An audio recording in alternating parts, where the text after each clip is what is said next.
Uh, Good morning, Source Gamers. Hello, I messed up the setup, so we're just going in. We're doing it live. Um, yeah, I don't feel like making people wait. Yeah, I'm just going confusing. There's to, um, streams.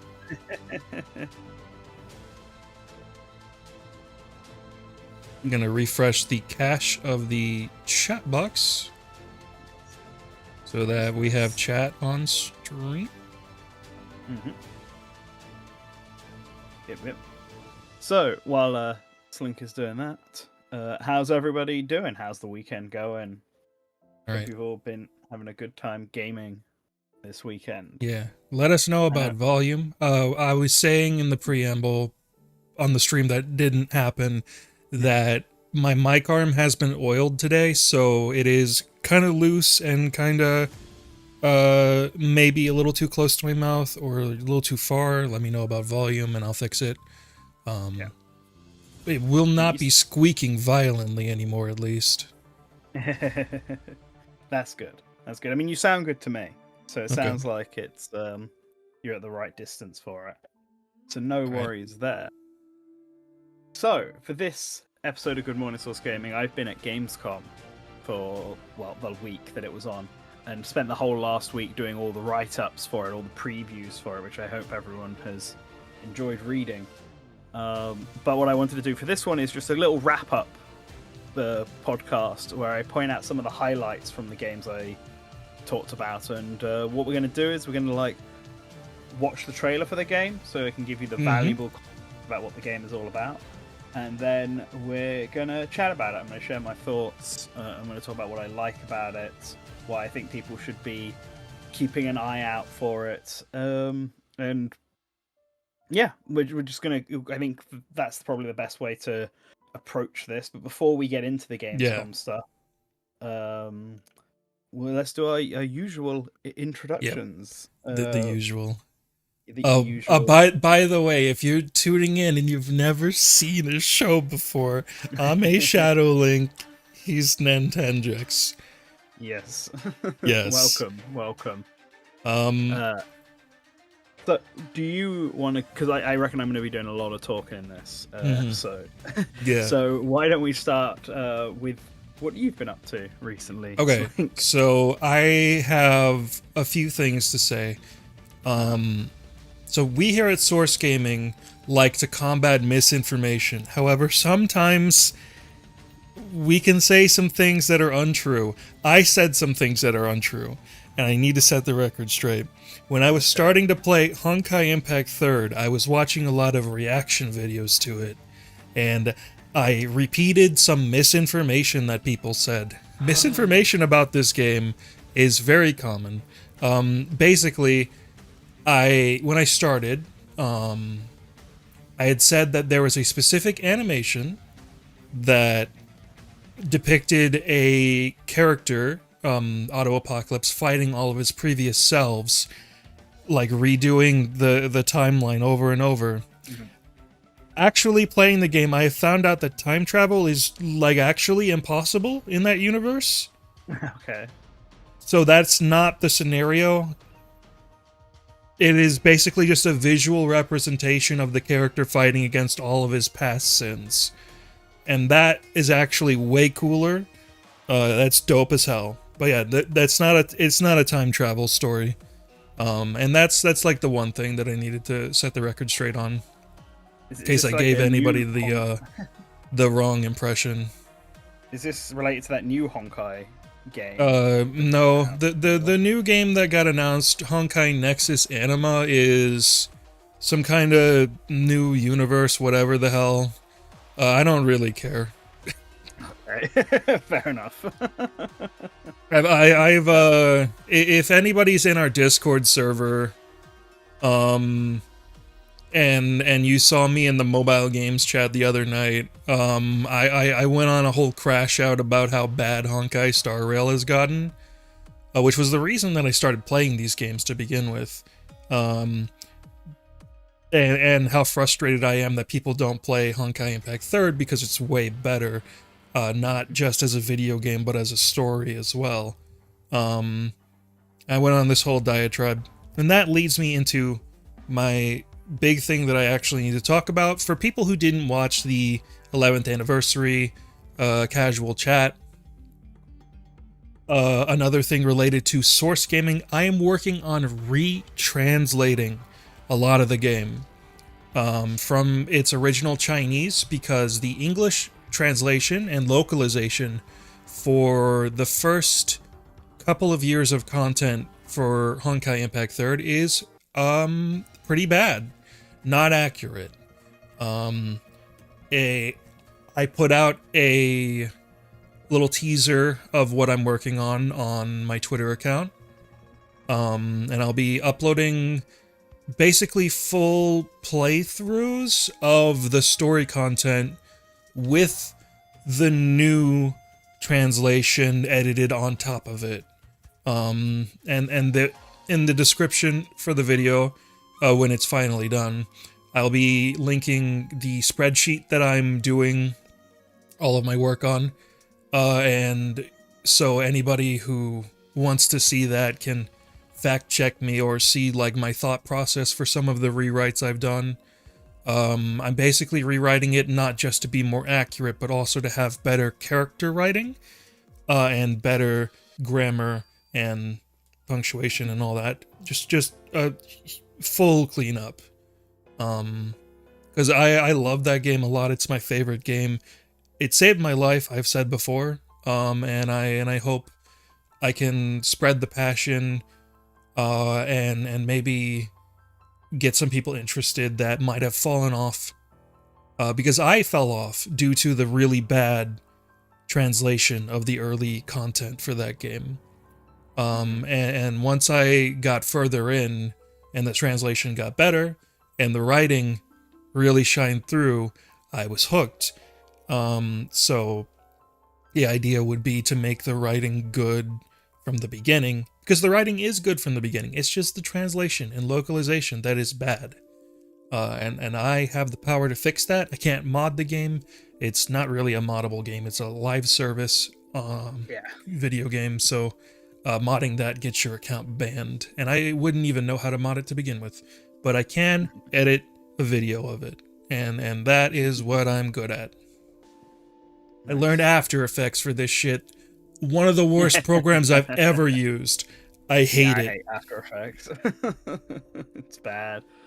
It's amazing. Industry standard only has some of the features that no other program has that require me to use it. Complete garbage. Interface is terrible. Crashes constantly. Can't even output to MP4 without using the Adobe Creative Cloud. Garbage. Yeah. It's amazing how bad translation can change the perspective of a story so greatly. Yeah. As I was listening to you talk about that, I was thinking of Metroid Other M. Oh yeah, that's another one. I actually, friend of me, I don't know if it's the channel, but they're in our Discord. Rosetta, they were on a previous stream, so I guess they're a friend of the channel. Anyway, I watched them play through the 2D Metroid games because they'd never played them before, starting from Zero Mission, AM2R, Super Metroid, Metroid Fusion, and then I sent them the retranslation patch for Other M. We started up a Japanese version of the game with the redone English script in, and I watched them have the same like epiphany moment that I did, where wow, this is actually really good. And it's like, it's not a flawless video game, but the script having consistent characterization and much less like corny dialogue, and hearing that like phenomenal Japanese voice acting alongside a much better script that you can read, it really makes a difference. Like after that, there are a few issues with the game still, and the narrative as well. The Ridley breakdown scene is questionable. It remains questionable, maybe even more so with the Japanese voice acting, because Japanese Samus sounds like she's losing her mind. Very distressed, very good performance, but Questionable many scene for where it takes things, place. many things that are problems in the English version are not with the Japanese. Like Samus's autonomy is fully intact in the Japanese script. She is actually choosing to work with Adam and his crew and follow his orders. Like, it is explicit that she is being cooperative rather than just being subservient to a male authority figure. There's a lot of things that work better, especially Samus's monologues. They work a ton better when they're performed with the emotion that is in the Japanese. But yeah, localizations can really make a difference on how a game is seen. Another modern example that I've seen a lot of criticism towards is the Another Code recollection, with a lot of people saying the writing is boring. And I noticed myself playing it that the English script is very bad, because I can understand spoken Japanese quite a bit, and I played with the Japanese audio track because the English audio isn't very good. And I noticed so many liberties being taken, and the dialogue being like super dumbed down. And it just doesn't hit the same as what I'm hearing, what I'm hearing the characters saying, and what I'm seeing the English script saying does not carry the same weight. It's unfortunate, because like I really like the storyline in the Another Code games. Some common criticism I've seen is that they're not very climactic, and to an extent I can understand that, but they're filled with so many great character moments and intrigue, and that doesn't read as well in the English script. The localization is not great. Treehouse has been like batting exclusively foul balls on their localizations lately. It's been disappointing seeing like how far Nintendo Treehouse localization has fallen. Yeah, I feel like they go through phases, because it was quite bad in the 3DS era, and it was especially notable when Nintendo of Europe were doing their own translation of games. Yeah. And so Triforce Heroes had a different American Oh localization my to the UK god. localization. The Triforce Heroes Was way better. The Triforce Heroes American script is one of the most like frustrating and aggravating things I've ever seen. If anybody's unaware, they replaced a majority of the dialogue with quips and memes, because it is very clear that the Treehouse team did not take that game seriously, and to an extent the game itself doesn't take itself seriously, but there's a difference between a game being like silly and playful and a script being complete nonsense. And that is the American script of Triforce Heroes. Oh god. Yeah.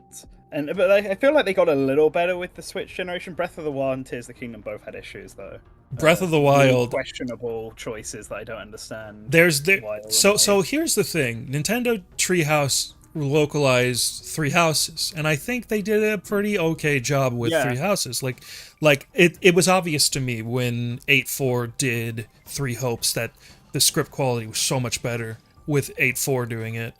But the localization wasn't bad for Three Houses. No, I think people give them crap for Fire Emblem, but I feel like they're not as bad on the Fire Emblem front. Because they got a lot of controversy around Fates. Fates was pretty bad, but I understand the tall fan translation for Fates is like way worse. Oh no, I'm not saying the fan translation's good for Fates. I'm just saying the official one we got is also not good. But that was a tall task because, like Awakening, they had to pick a personality for the avatar character, and they would have one personality, and so they wrote a very frustrating main character, and then also like a lot of the dialogue is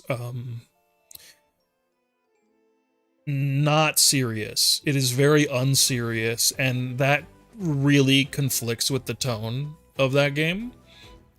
And then there's issues with the localization also being like flawed and incomplete because there was a missing support. There's like missing support conversations and a few things. Support conversation is pretty bad in Fates. That one is. Yeah, I remember that's the start of their sort of weird phase of including references and memes where they didn't initially belong. Because I think with localization, you can change the body of text stuff, if it's going to make more sense to the audience you're going for.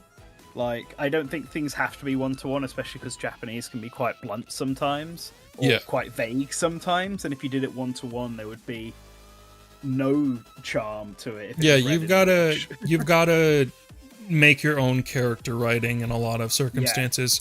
Awakening is very untrue to the original Japanese script, but that is still like a great localization that most people would say. Agreed. Yeah. Fates was definitely a start of things going a bit wrong, but I still think it got a lot of shit, more shit than it probably deserved.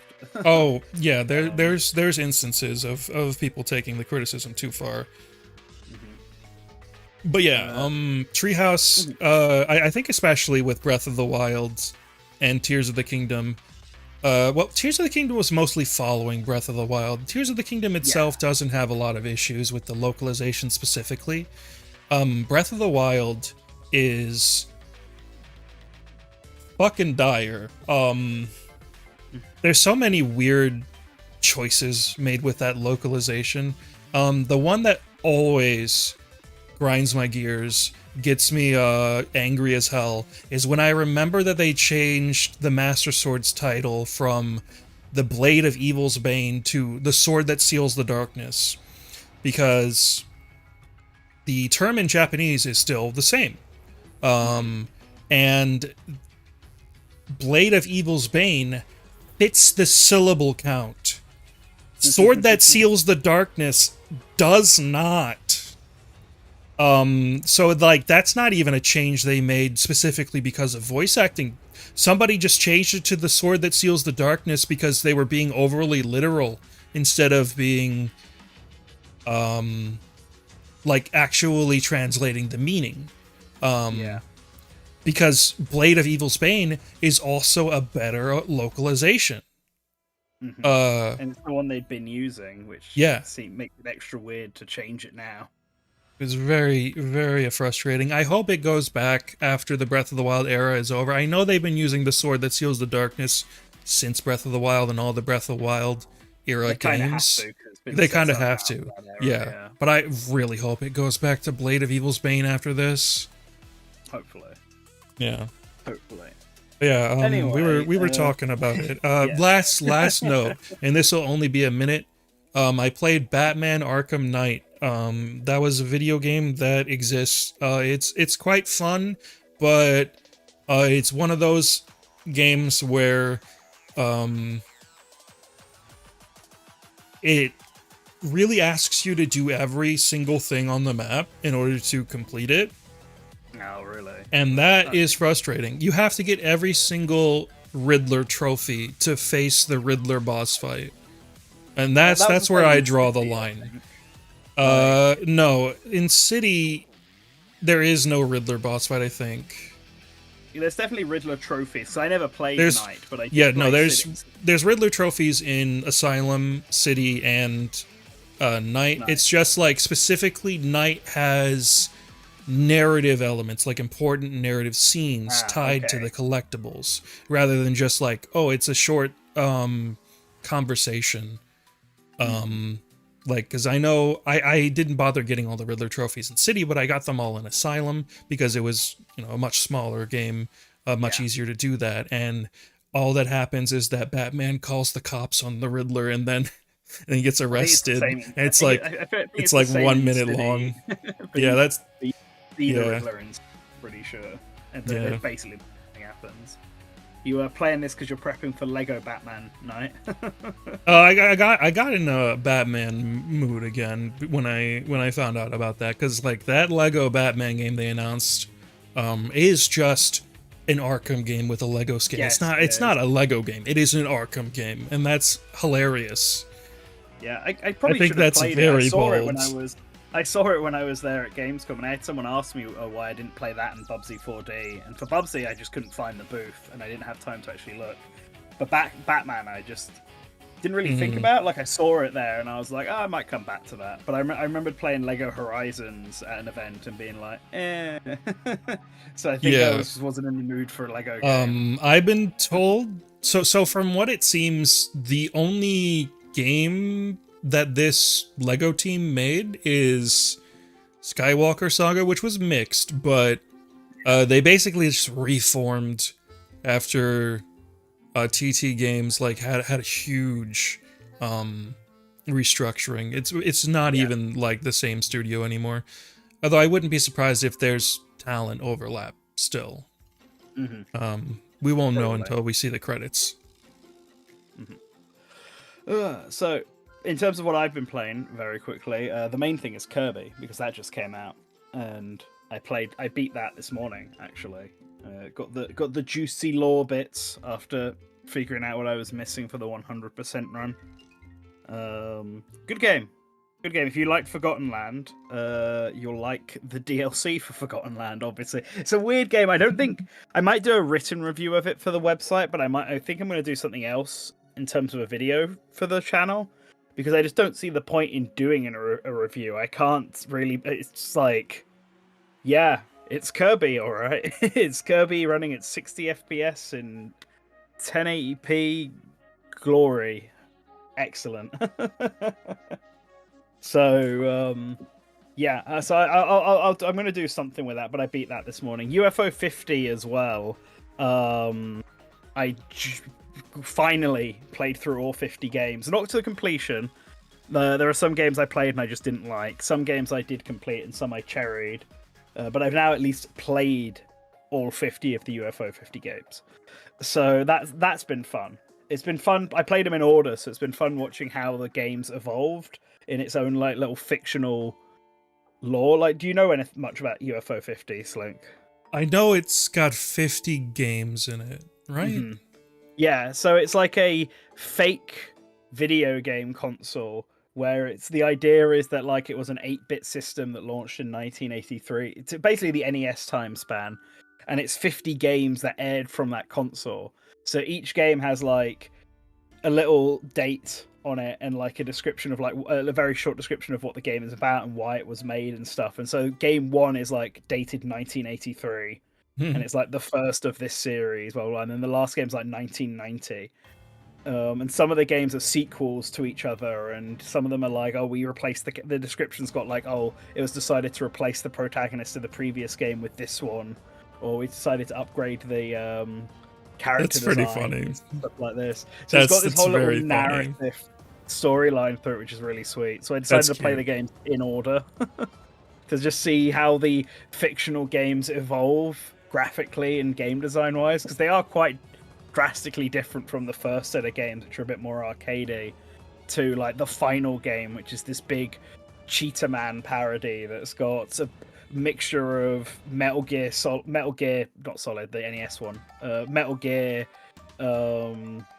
beat 'em up games, the Battletoads Racer, and Contra third-person shooter stages. It's like this massive game. There's some big cowboy JRPG in it at some point, which I didn't actually play a whole lot of. That sounds sick, actually.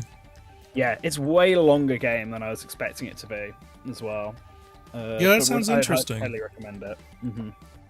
But those are two games I have been playing through. Really quick note on the Forgotten Land, specifically because it's like it's also a Switch 2 edition. I really hope some specific games get like Switch 2 editions or updates. I haven't been around to actually talk about this before, but there's one specific game that I'm thinking about it, and it's getting a sequel or a follow-up of some kind soon. I really hope they update Age of Calamity to be higher resolution, because I know that the Switch 2 like backwards compatibility fixes the frame rate to be a locked 30, and that's great. But that image quality is still abysmal. So some kind of update to make it run higher res and make it higher frame rate would be great.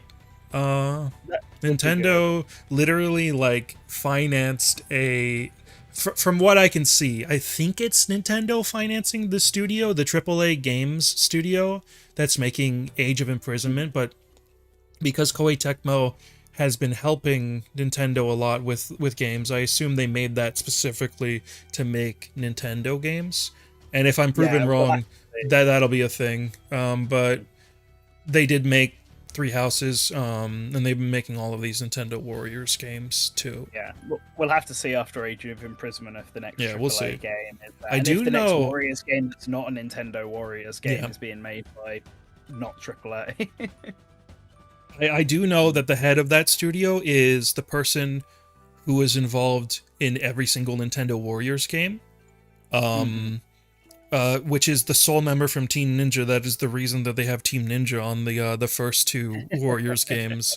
The former head of the Ninja Gaiden franchise. I'm very sad that they are no longer seemingly working on Ninja Gaiden, because I haven't voiced this yet because again I haven't been around, but the direction of Ninja Gaiden 4 sure doesn't look appealing to me specifically. You know what? Actually, I didn't send you a picture for it. Let's add Ninja Gaiden 4 to the games I was going to talk about, because I've played it now. Okay. So, did they let you play as Ryu or just the new guy? Just the new guy. The new guy sections and like his gameplay style is the reason why I don't vibe with the game. But we'll talk about that when we get to it. Should we do it? Because I mean, I've gone over the games I want to play, so I was going to start this with Kirby Air Riders, but do you want to start with Ninja Gaiden 4, given that I'm tacking it on? I mean, that's pretty. That's a pretty seamless transition. So why not? Let's do it. We'll pretend it was always planned. Seamless transition into Ninja Gaiden 4. So yeah, I got to play that at the Xbox booth. Basically, the only thing at the Xbox booth that was worth playing. I'll probably be dropping little things about Gamescom in general over the course of this, but like Sony wasn't there this year. Nintendo had the same type of presence they've had every single year, just this time around they had new games to show off themselves, rather than last time I was at Gamescom where everybody 1-2 Switch was the big thing they were showing off and it was already out. So a lot of the third parties carried that year quite a lot for them. But Xbox had this massive booth with Indiana Jones and Grounded 2, and they had a Silk Song there, it was there and at Nintendo, the ROG Ally, etc. But like, there really wasn't any reason to play anything at the Xbox booth other than Ninja Gaiden 4 and Silk Song if you could get onto it.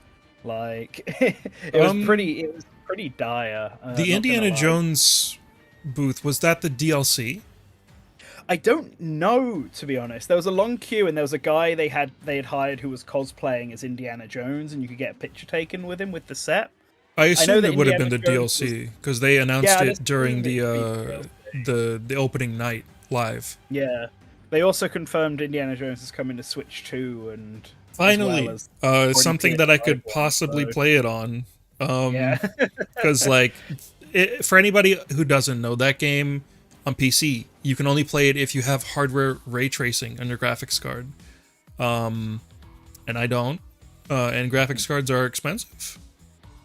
So I watched somebody play Indiana Jones instead, but if I ever want to play it down the line, it's looking like Switch 2 is seeming like the way to go for me, because unless my graphics card, knock on wood, starts dying, I'm not replacing it.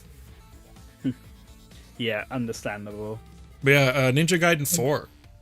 Yes, Ninja Gaiden 4. So the thing with Ninja Gaiden 4 is it very much is a Platinum Games game.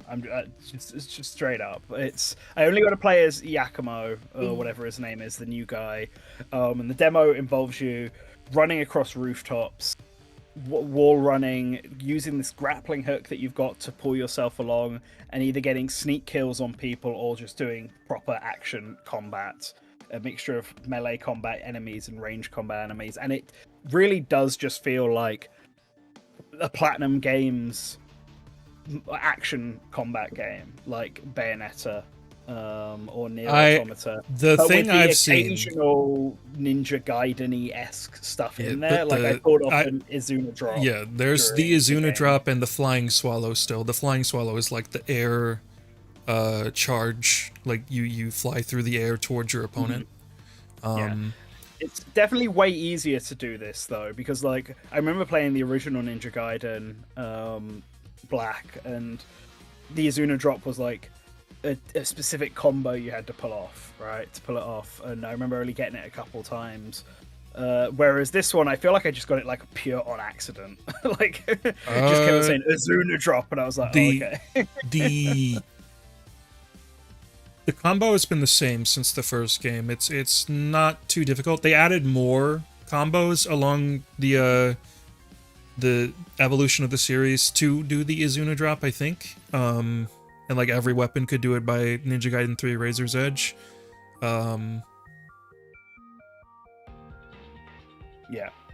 But yeah, it really depends on how your mileage is going to vary and how much you like Platinum action games. So like, right? I saw you're willing to look past the Ninja Gaiden stuff. I saw that the big sword mode for Yakumo looks a lot like Viola, and that is worrying. It's very worrying. Is that the Blood Raven ability? It turns your weapon into a giant sword. See, I don't think that happened during the demo. So for me, once you get through the initial the part I think is the best part of the demo, which is the just the platforming, sneaking up on people, the grappling hook stuff. I actually really enjoyed just doing that. Is there stealth? There is kind of stealth, like you can jump up, you can go behind people and get like quick kills on them. Oh, that's hilarious. So, like you can jump from like you can almost continue. Batman Arkham games where if you fall from like a top and land on them, you can get a quick kill on them that way. It's got like ninja-y stuff included in the usual action game stuff, and the game sort of emphasized like running along walls or grappling and then jumping down onto opponents to take them out. But when it came to the big boss fight at the end of it, I don't know the guy's name. I just kept calling him the Silver Samurai because that's what he looks like. The game starts becoming really, really pushing you to parry everything with the new Blood Raven. Yeah, I believe that's what I was referring to. Right, yeah. Parrying. I didn't like that. Parrying is not a thing in Ninja Gaiden, sort of. There's a parry, but it's not like the Platinum Games parry that every single Platinum Games game has. It's like you have to very expertly time it. If you like spam it, the enemies will just wreck your shit. They will like pick you up into like a command grab. If you're spamming the parry, you have to actually do it in time with the attack, and that's like skilled gameplay, and not a single Platinum Games parry has ever required skill to pull off, in my Now, experience. in that case, to give Ninja Gaiden 4 a bit of credit here, I do think it requires more skill than other games I've played. To the point that, like, I wasn't even sure if it was working properly for me because I couldn't pull it off half the time. Mm-hmm. And that could just be a skill issue on my front. I found the boss fight to be extremely difficult in a way that's way harder than most previous Platinum Games titles I've played. I'd almost say it was too difficult in how much it really wanted you to get exact parrying, because I feel like I was trying to do it a lot of the time and just completely failing. And so found more effort just blocking the attacks and dodging when it was the ones that are unblockable and trying to get through that. But even then, it gets to a second phase where it just becomes absolutely ludicrous, where you just blocking.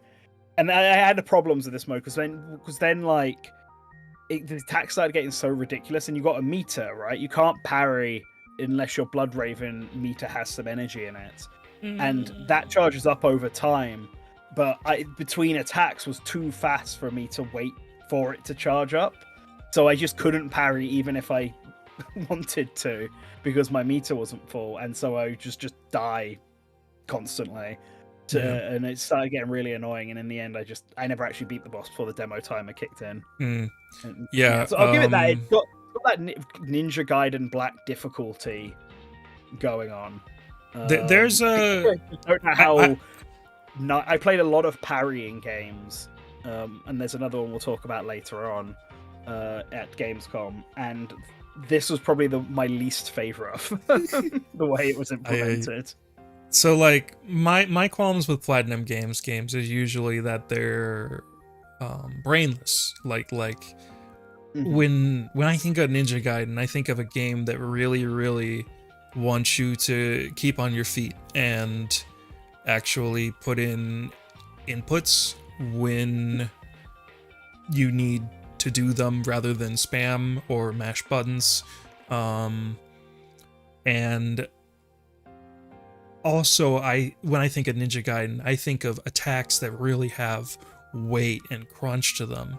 And everything I've seen of this new Platinum Games character that's shoved into a Ninja Gaiden game, it's been like this weightless, really like floaty attack pattern, and just it does not look like a Ninja Gaiden game. Even the other playable characters that weren't Ryu in previous Ninja Gaiden games had that crunch to them. Even Rachel, who was like the worst playable character in all of Ninja Gaiden, had crunch to her attacks.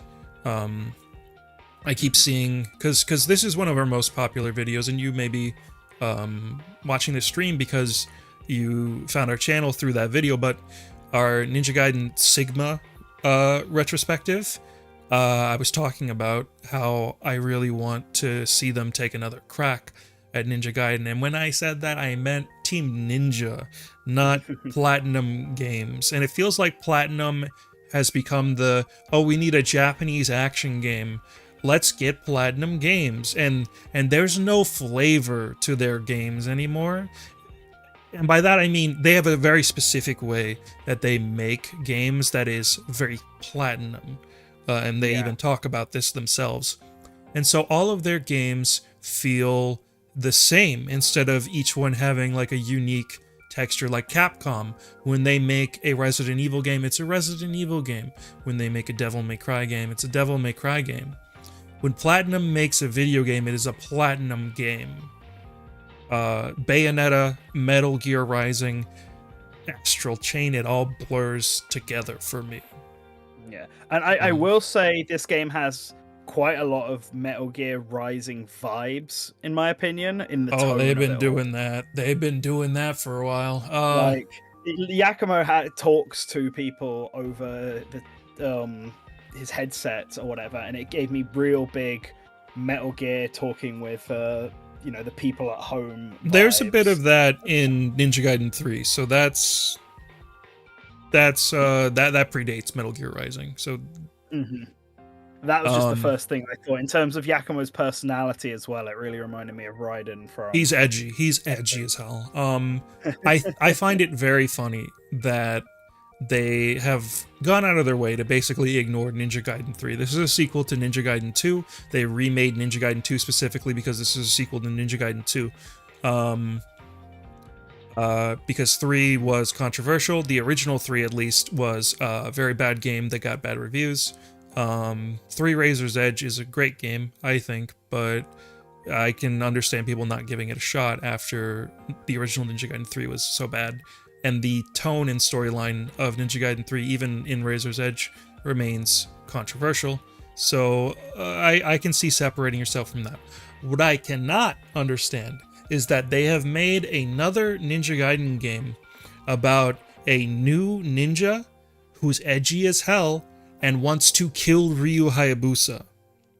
Because I don't know if anybody is aware of this, but the last Ninja Gaiden game that we got before this, that was completely brand new, called Ninja Gaiden Yaiba, and it is about a very edgy new ninja character who really wants to kill Ryu Hayabusa, and Yaiba genuinely killed the franchise, because when I say that was the last game in the series, I fucking mean it.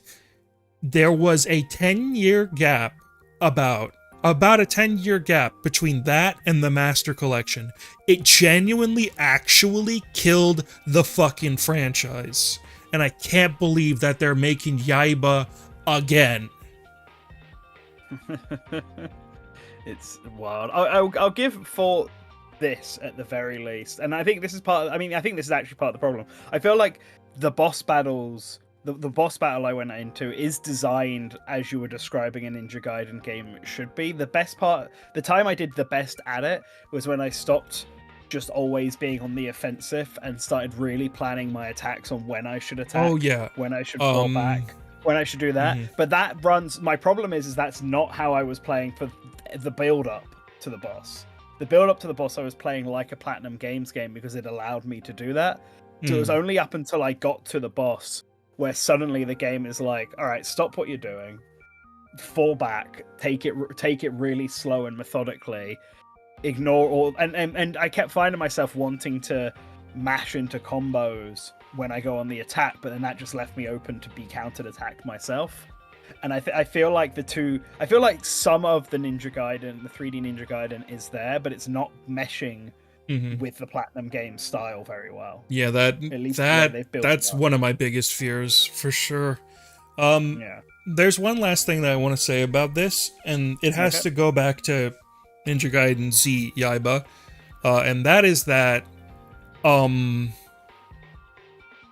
that game is a concept game.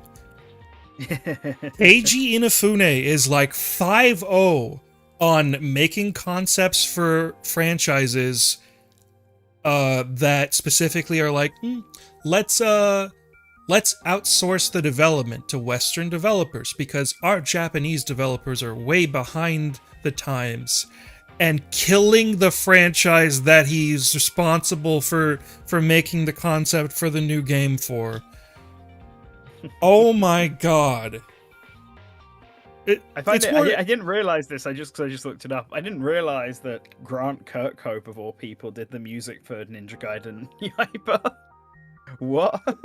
That Grant has some interesting, like out of character credits on his resume. Like he also did, I think it's Kingdom Come Deliverance. Oh, really? Yes. That's funny. Yeah, those are very out of character. Those are not what you would expect from Grant Kirkhope. He's a very versatile musician. But yeah, Kingdoms like of Amalur Re-Reckoning. Is that it? Okay. Yeah.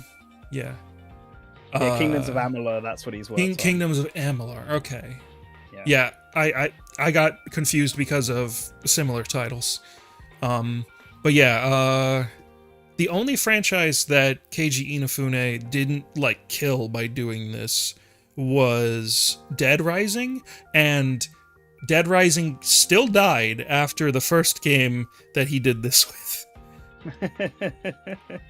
So, I don't know. Maybe it was perfect for them then to just get rid of concept right before Fantasy Life came out so that game could be successful. Yeah, nothing but failures in that storied career. Damn. Yeah, well, Recall what wasn't too bad, I guess. That game was like super divisive, if I remember correctly. Yeah. Mainly Snazzy on like a liked quality standpoint. All I remember from that is that Snazzy quite liked it. Mm-hmm. That's pretty much all I know. Okay. All right, next game. We'll go on to the list I had originally give, which means we're going to be going on to Kirby Air Riders because I played that now.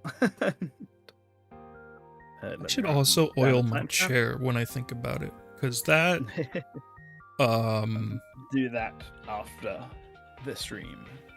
So Air Riders, I don't know if you plan on putting an image or video or whatever up for Air Riders to play in the background. But yeah, obviously everyone here has seen it. Everyone's been talking about it. It's the next Sakurai game, and it was first playable at Gamescom here.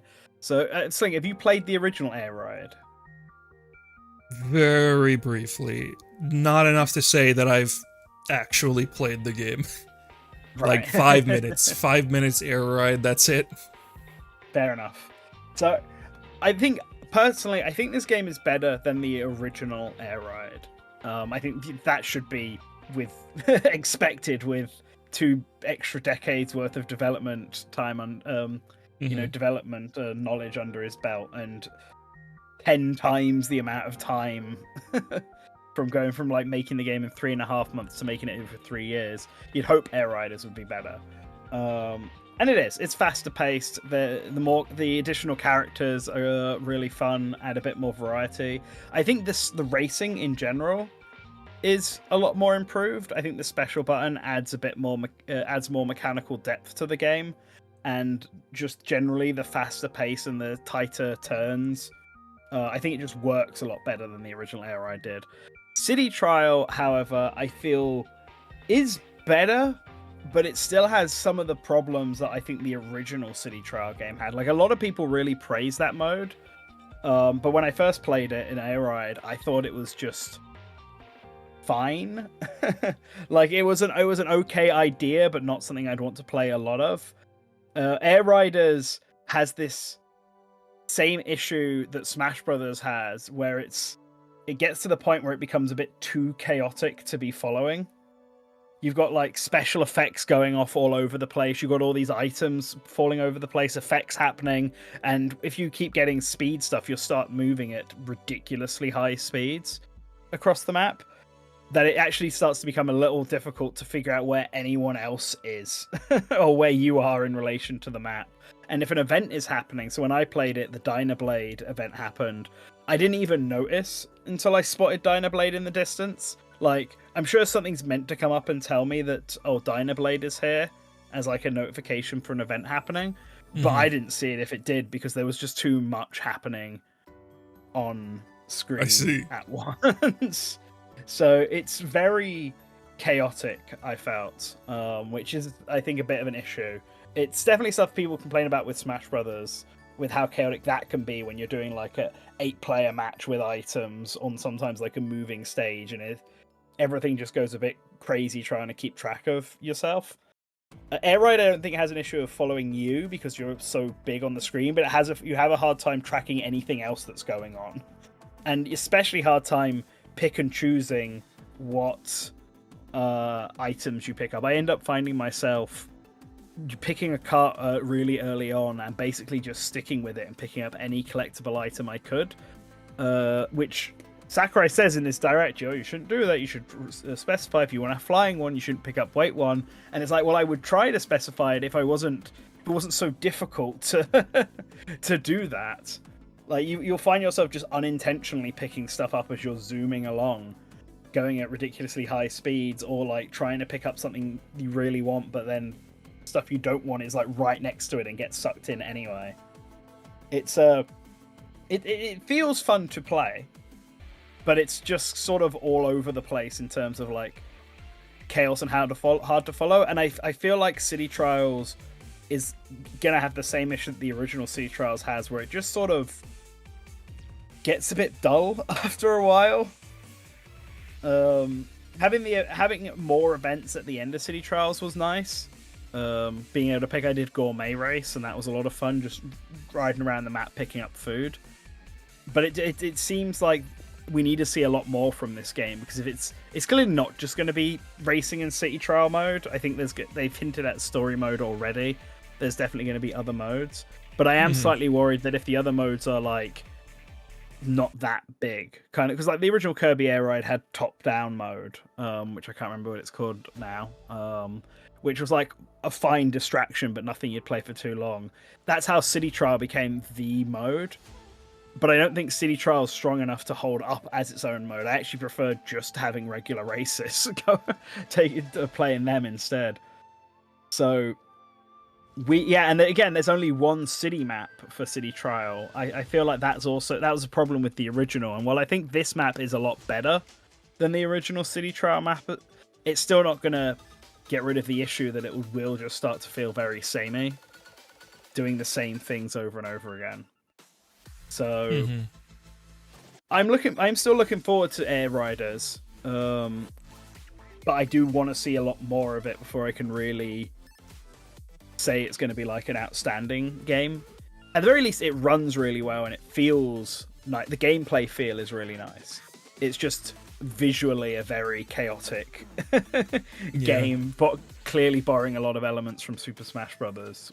I thought about this while I was watching the presentation for it, but Kirby Air Riders looks like, personally speaking, like the most visually impressive, like, kart racer. Is this qualifying as a kart racer? I mean, I guess it's got items and stuff, so yeah, it's a racing game. It feels you can pick up like items and use them. It feels like the most like visually impressive game of its kind to me.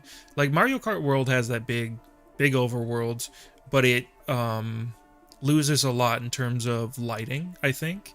I would go as far to say that the pre-baked lighting in Mario Kart 8 just looked better than Mario Kart World. But it's like lighting specifically. Like the lighting in this looks like incredible. The lighting is good. The lighting is very good, and the levels are really good. I quite liked a lot of the tracks that are in the game. They're visually very pleasing to look at. Just the default flower field is really nice. It's a very pretty stage. I think this game is very, very nice to look at. I think it's just it gets a bit. I think the visual effects of it get a bit too much at points. I can imagine. And this is more so an issue with City Trial than it is with the regular racing mode. So, a lot of notifications. Yeah.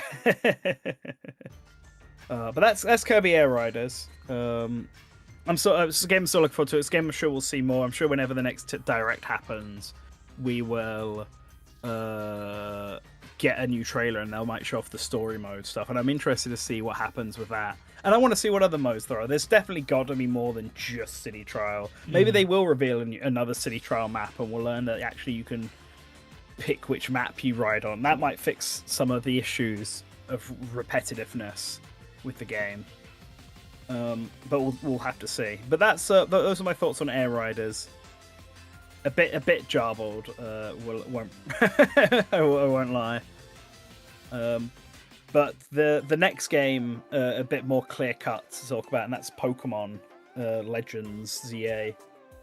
So this is the other big Nintendo game they had there that I think they'd only just demoed it at Pokemon Worlds like the week before. So they obviously had Metroid Prime 4 there, but I'd already played that back in April, and it's the same demo, so I wasn't too bothered about playing that one again. But Pokemon Legends ZA, I actually think it's really good from what I played. It's the demo consisted of two parts. One was the ZA battling, which is the nighttime tournament where the game encourages you to like jump people in the street and start chucking Pokeballs at them. And then the other half was a big boss battle against Mega Pokemon, where the game forces Lucario onto you and teaches you how to do Mega Evolutions and stuff. From what I saw, looked very, very similar to the. Was it Alpha Pokemon in Legends Arceus? What were they called? Guardian Pokemon, something like. I know which one you're talking about, like the Scythe Cleaver. That's Cleaver. The final like battle at the end of the game. That kind of stuff. That looked very similar to that. How similar is it? I would say it is quite similar. I think comparable to that Arceus battle. That happens at the end of the game. I think that's a very apt comparison. I think the main differences here are that you can do these battles with other people, so NPCs might join you for some battles and making it feel more like a raid.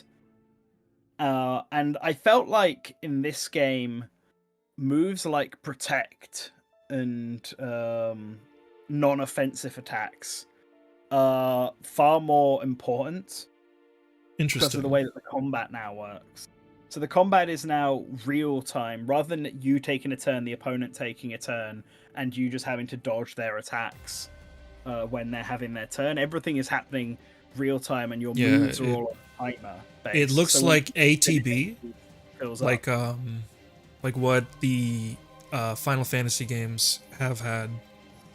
Mm-hmm. So the moves basically. It is basically ATV. The moves, once you press which move you've done, let's say it's close combat with Lucario, the bar for it goes dark and then it slowly fills back up again. And then when it's full again, you can then use that attack again. What this ends up doing is that the enemy Pokemon will also pull off big moves that you can see, big AoE attacks. So the demo has you fight Mega Absol. And when stuff like that happens, you don't have any control over your Pokemon. You've only got control over you. Your Pokemon will run everywhere. So you have to command it to basically like block, which you do through moves like Protect. So you see in this big AoE attack, you can dodge out the way, your Pokemon won't. So you'd be like, all right, quickly use Protect and keep yourself safe from this AoE attack as it's happening. So because everything's now more active, you can react to Pokemon moves with your own moves or your own counters, and that's quite different from just being turn-based. You know, you picking your move, then they pick their move, and try and land both. Oh, noble Pokemon, that's what they were called in Arceus. Thanks, Phantom. And I think that's the big change for me with this. The real-time stuff works quite well. Once I figured out that you had to lock on to a Pokemon in order to actually bring up your Pokemon's moves and initiate attacks, it started clicking with me. Although I will say, one potential downside, and maybe it's just because it's early game, so everything's a little easier. Combat basically became use my left hand to dodge potential Pokemon attacks just to make sure I'm out of the way, and then with the right hand I'm just like X, Y, A, B, like I'm pressing one attack, and then when that attack's done I just press the next attack while that attack's filling up, and then I press the next attack while that one's filling up, and I'm just basically cycling through all four of my moves as I wait for each one to recharge, and every combat encounter was basically just that. Yeah, that's a fear I had. Yeah. That's why stuff like Protect and hopefully other moves like Smoke Screen and stuff like that will also play a bigger role in this, because then there's a bit more tactical reason for me to hold off and be like, right, I've got to dodge for a bit while this builds up, and then I can't just press this randomly because then I'm wasting it. So, but if I did just want to go full offense and give my Pokemon four attacking moves and just spam attacks over and over again, I can do. To be fair, I did almost die to the boss. I had to use healing items in order to stop my Lucario from fainting. But the boss fight did sort of feel like attack, defend exactly when needed, and then press the Mega Evolution button once that bar had filled up, Mega Evolve, and then just go on the offensive while I'm Mega Evolved. picking up the little shiny stuff that gets dropped using my trainer.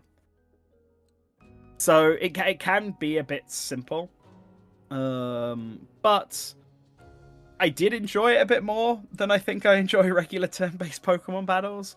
Maybe it's just because it felt like I was constantly doing stuff and I wasn't just cycling through a menu.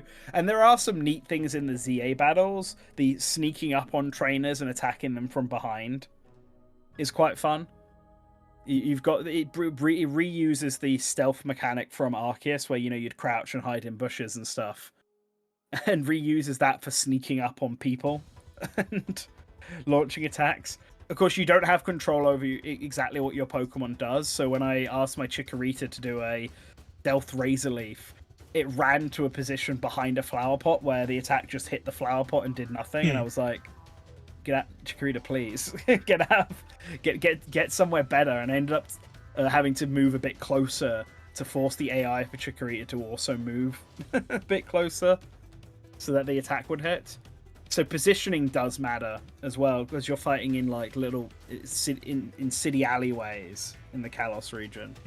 And you can get jumped yourself. I got despite evolving some Pokemon, I got slightly too cocky, and I saw a trainer with a Pidgeotto, and I was like, "All right, let's fight this Pidgeotto." And it with my Fletchlinder, and that Pidgeotto practically one-shotted my team, and I just had to leg it. I just ran, returned my Pokemon, and just turned around and physically ran away from the trainer to get out of battle. And that was quite funny. It effectively feels like they've taken up what they did in Arceus and applied it to a more modern, traditional Pokemon setting to find a combination of the two. And in that process, made battles active time, so that it kind of feels maybe a bit more like the anime and how Pokemon battles have always been presented there.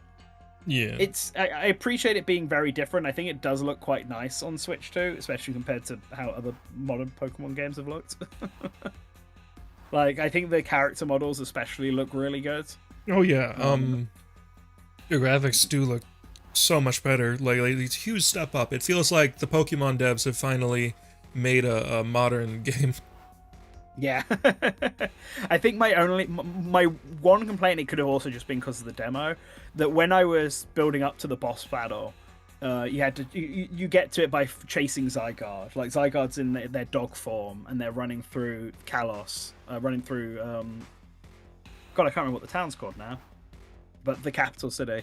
And there's basically like no one around. It's basically like empty streets big empty streets that you're chasing through. And while at Gamescom I also played Lumios, that's it. While I was at Gamescom, I also played Digimon Time Strangers, and that hub world is like absolutely bustling with NPCs. It's like chock full of Digimon out all over the place, and it kind of made me think that, man, I kind of wish Pokemon was like this. had more, even if like you can't talk to every NPC, it's only some NPCs you talk to, just having more of them around with their Pokemon, because they did have some of that. During the demo, you go and meet up with your rival after you've done the ZA battle and you've done enough matches in that, and they're sitting on a bench outside a Pokemon Center, and you do see some NPCs with their Pokemon about. So the running through the streets part may have been just intentionally an empty moment, so you could focus on Zygarde. But it did make me slightly fearful that Chad is asking, it's going to feel empty. Were you playing the Switch 2 version? Yeah, Switch 2 version. Okay. I think they only had the Switch 2 version. Yeah, that doesn't surprise me. But yeah. Yeah, they wanted the best looking version of this game, don't they? So but yeah, I'm looking forward to Legends ZA. Arceus was my favorite Pokemon game from the Switch generation of games. I think mine too. And ZA looks to be taking what that game did really well and putting it in a modern Pokemon setting. Even if the whole game takes place in Lumios, that alone is a different vibe compared to most Pokemon games. Yeah. So I think it's going to feel like quite a different experience, and I think people are going to come away from this game thinking it's the best Switch Pokemon game. Yeah, we'll see. One of my favorite game series takes place almost entirely in like one city, with like a few areas for set pieces and stuff. So I don't see why this game can't do that either when the city's like sufficiently big enough. Yeah, agreed. Cool. So we can move on to those are the two Nintendo games. We can move on to the next big game that I think doesn't really need any sort of explainer or introduction, and that's the upcoming Capcom one, Pragmata. Okay. So I remember when Pragmata got announced back in 2021. Fake video game. Announced for release in 2022, delayed to 2023. They had like a silly little image every time the game got delayed. It was very funny. Wild of them, in my opinion, to announce it that early on. If it was really not going to be anywhere close to being done. Wasn't it announced either like when was it announced? I'm gonna check this real quick. I know it was announced. I know it was the initial release date they put on it was 2022, because they had an image where they were like apologized and crossed 2022 and put 2023 on. And I get like, you know, COVID can got in the way of some stuff, so I can understand. Oh yeah, no, it was announced right during the beginning of COVID, so yeah, I can give COVID development probably got messed up a lot. Because if I remember correctly, Japanese studios and big game studios in general were very hesitant to switch to remote only, because like everything's so closely guarded, and it's like a huge security liability and like difficult to set up to begin with, so. There were some games during that time period that genuinely just didn't get worked on, which is like unthinkable, but the circumstances were so extreme that the unthinkable did happen. So Pragmata finally got to play it after seeing it so long ago, and I think the best way I can describe this game is it's like a Resident Evil version of The World Ends With You, which is certainly a combo, right? You've got obviously the two main characters. It's a big guy, little girl game like Donkey Kong Bonanza, and actually I got big Donkey Kong Bonanza vibes from some of the quips and the dialogue that the two have back and back, like big guy, stoic guy raising a child type game, you know, all the classics. You got your The Last of Us, you got your Ninja Gaiden 3. I will say Hugh, who I think that's the name of the main character here, isn't that stoic. I would actually put him a bit more towards Donkey Kong in vibes than Joel from The Last of Us. Yeah, he's a lot more playful with her. Like, I can't remember what her name is. I should have probably looked this up. In fact, I might just do this right now very quickly so I don't have to say her and him the whole time. But she's definitely got Diana. Okay, so Diana he's got the weird mystery vibe in it. Like, he's in a spacesuit the whole time. They're on a space station on the moon. She's not. She's got strange hacking powers. Like, I mean, she's very clearly a android, some sort of AI android girl. But she's the type who's like been so isolated from everything else that like towards the end of the demo, Hugh's like, nice one, and like puts his hand out, and she looks at him. He's like, it's a high five. This is what we do when we want to celebrate and give each other a job well done. And then they have a little high five moment, and then she like looks at her hand like, huh. Like they've got a really cute dynamic towards each other. The game starts with her saving his life, and then they work together to fight. Big thing I want to ask about, because it seemed very counterintuitive. How does this game play exactly? Because I know that you play like a hacking minigame while you're shooting. How does that work? Yeah. So that's where the TWEWY comparison comes into this. So with your left hand on the left side of this, and a bit with your right thumb, you're basically playing a Resi 4 third-person shooter Capcom game. All right, Hugh can roll. I think he's got melee attack. He's got different weapons which you can cycle through using the D-pad. Okay. And you equip. He's got gun. Yeah. And you move and shoot at the same time. Yes. Okay. You can move and shoot at the same time. Yeah, that's the part that was concerning for me, because like I could get it if you were like forced stationary when you're aiming, but that seems like a bit too much to do to me. How'd you feel about that? I actually think it works really well. Honestly, I actually think so everything on the hacking side of the mini game is done using the face buttons. Mm-hmm. So basically, if it's not on the Switch, but I've got a Switch controller in front of me, so I'm gonna use that as an example. If you were to press the A button, so the hacking mini game is a tile game where you start in the corner and you have to go through each of the blue connecting tiles and end on the green tile without overlapping a tile you've already gone on. You'll find some hackings will get harder where there'll be red tiles that you can't go through. Tiles might close off, but you can also get upgrades. You can get a defense upgrade, which will give you a resistance boost if you go through it, or debuff the enemy. And those are like yellow tiles. So if you do go through them, it's optional. You can get a little advantage to the hack. And you do all that by using the face button. So A is right, Y is left, X is up, B is down. And you do it with your left hand. You just basically play a hacking mini game, a tile sliding hacking game. With your left hand, you're moving, aiming, shooting, using the trigger buttons to aim and shoot, left button to move around. Like, you do need to use the right stick still to properly aim, like not just look down the sight. And so that's that. You'll have to stop doing the hacking game if you want to adjust your aim a bit. Okay, so you can also aim with the left stick. With you move with the left stick. Right, you mean looking down the sight. So when you look down sights, you can aim with the left stick. Yeah, I think I think you can, but you can't move. Oh, that sounds cool then. Yeah, no, that sounds pretty cool.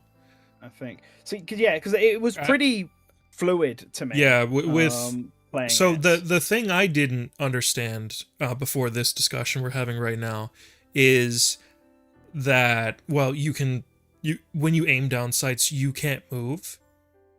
So that adds like a risk reward system theoretically to the gameplay. That sounds really cool now. Yeah. So yeah, it works. Yeah, so it just works very intuitively. So the reason you'd want to hack is that the enemies have incredibly high defense because they're all these killer robots that are super powerful and can cut you down. So you've got to hack into them while avoiding fighting them. I mean, you can fight them. They'll slowly lose health, but it's like a waste of bullets to do it. And then when you've done the hack completely, they'll burst open and become weak, and then you can swap to... And then you open fire on them as much as you want. But they'll only be weak for a certain amount of time before they seal themselves back up, and then you have to do the hacking minigame again. You can jump between which robot you're hacking, and if you hack a robot next to another one successfully, it might, like an area of effect thing, blast off and will put the other one down. You can also get different weapons to give yourself more time to hack. There's a particularly useful one, which is like a plasma rope thing that you fire off at the enemy, and it causes this big net to basically open up and stuns any enemy within it. And that is used to slow down enemies as you're fighting them. It's particularly useful against the massive boss fight I had to go up against. Like, dodge its missiles, stun it so that it doesn't start charging at me, and then try and do the hacking minigame to open it up. Especially because when you open that one up, it has a specific weak point behind it, so you then have to also run around the back of it and open fire on its back in order to do damage to it. So it's much more complicated for that. Yeah, fight. that actually sounds really neat. This little talk has basically like absolved the game of a lot of the issues that were coming up in my head. Like this sounds like a really cool game, actually. Yeah, I was really impressed by it. Like, I didn't really think much of it. I'd originally gone to the Capcom booth to play Resident Evil 9, but trying to get on Resident Evil 9 was literally impossible. I was there like before opening hours, and the queue was already 4 hours long. It was Uh, actually ridiculous. yeah, it sounds a bit much. Yeah, but Pragmata, at least on the last day, I got there before opening hours and just went straight to Pragmata, and I only had to wait about 20 minutes because it's how long the demo was. But I'm glad I did, because the combat worked really, really well. I really liked the banter between Hugh and Diana. Like, Diana will do stuff again similar to usual companions in this sort of game, where she'll point out objects of interest or places of interest as you're walking past them. They'll be they have little chemistry quips back and forth with each other. Hugh can jump when you're not trying to shoot things. You can jump and stuff like that when you're not doing hacking. You can use the face buttons to jump, and you can use that to like hover. He's got a little jetpack, so you can like hover across gaps. So there's a bit of platforming involved, a bit of hack, and you can also do hacking outside of combat, like hacking into doors. There's one part of the demo where you have to find 5 computer terminals to deactivate the security system. So you're moving around this sort of, it's basically a labyrinth of different floors and stuff, and you've got to find these 5 terminals to hack into, and you can press a button that has Diane scan the area and point out any objects of interest like that as well, and that sort of points you towards which, if you are lost, that will point you towards your objective if you need it. So it's just like a really neat new take on a third-person shooter. That plays like the best of them. So personally, this is really interesting. So I'm actually like really, really into the fact that you can't move while you're aiming down sights, because in the recent history of like shooter games, first person, third person, every single game that's been coming out has seemingly been afraid of locking down the player and having to make this decision and putting yourself in danger is something that hasn't been a thing in a lot of these games for a while.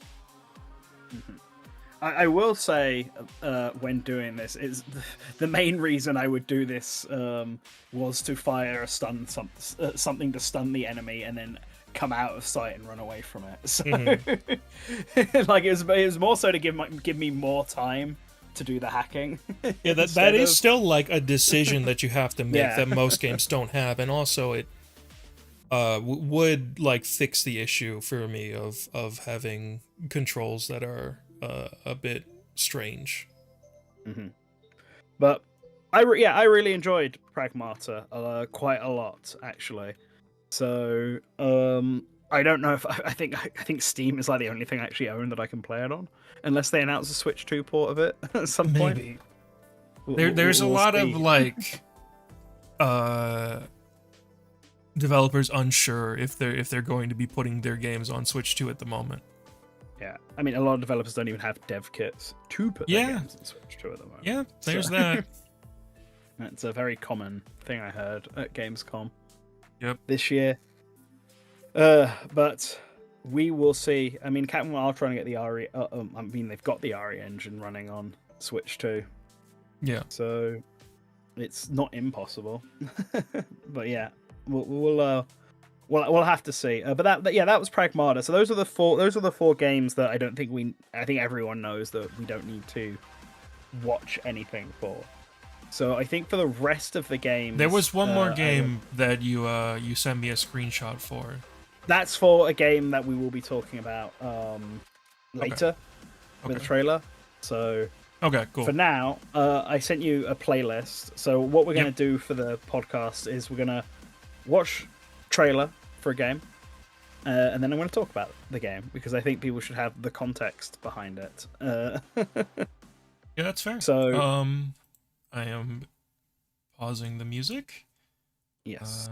And I am going to turn off the play. and move it to that and change the capture to. Do you want me to get rid of the Good Morning Source Gaming logo? Uh, yeah, let's do it. We can put it back up in between. Actually, hold on. Oh, Mm. I locked it down. 1 second. Whoopsie. Oh no, it's under the layer. Doing it live. Yeah.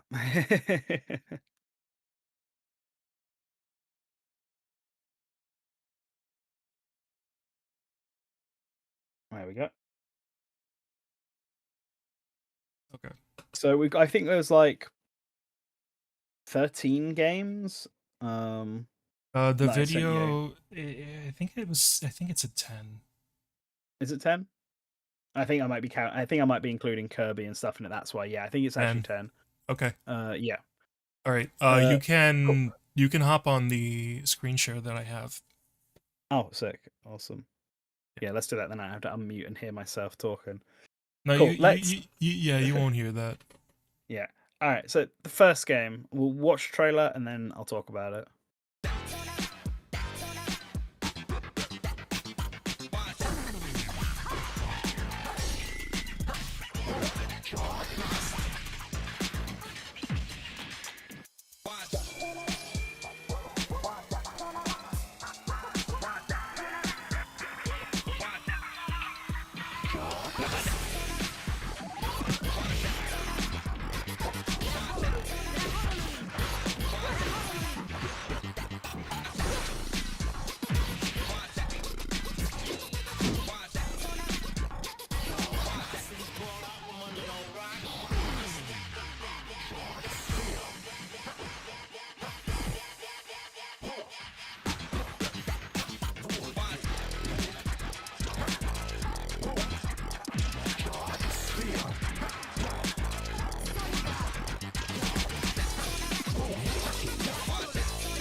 All right. So this is a game I randomly stumbled across while walking around the show floor with a friend of the channel, Haitane. It's a. Have you ever played Nidhogg? The No. co-op. So Nidhogg is a two-player fighting game where you both start off with a sword. It's like kind of like fencing, but the Mhm. objective is to get the player on the left has to get to the right side of the map. The person on the right has to get to the left side of the map. See. So what you do is you kill the opponent and then run as far as you can towards the end of their base, basically. I And then see. they'll respawn, and then they've got to stop you. And in the original Nidhogg, the controls are very simple. You could run, jump, roll, stab, or throw your weapon. And you could do stuff. You could choose not to fight if you wanted to in Nidhogg. You could jump over the opponent or roll under them and ignore them and keep running. And the opponent would have to make a tactical decision of, do I kill myself so I spawn in front of them? Or do I try and chase them and hit them, throw my sword at them? It's a very fun two-player competitive game. Resistance 2044X is pretty much the exact same concept as Nidhogg, except Mhm. they've decided to lean far more into the 2D fighter element of it. The game effectively plays like a combination of a 2D fighter like Street Fighter or Guilty Gear, but with the concept of Nidhogg. So you do a 2D fighter like you're seeing on the trailer, complete with combos, anti-airs, punishers, etc. But when you've killed the opponent, that's not the end of the game. You then run as far as you can to your opponent's side of the screen to try and reach the goal at the end. And when they spawn back in, you then have to fight them again. But their health will restart, whereas your health will stay as it was. So it comes down to a very heavy, a very more mechanically complex version of Mhm. Nidhogg. That was a ton of fun to play. Like, we stumbled across it and found ourselves there for like at least a good 10-15 minutes just going at it against each other, in this very stylistic looking game. Like I think the style of this game is really cool. I like the cell shading. I like the dynamic way that the words like pop up, like when it says anti-air and punish and stuff like that. I think that looks really cool.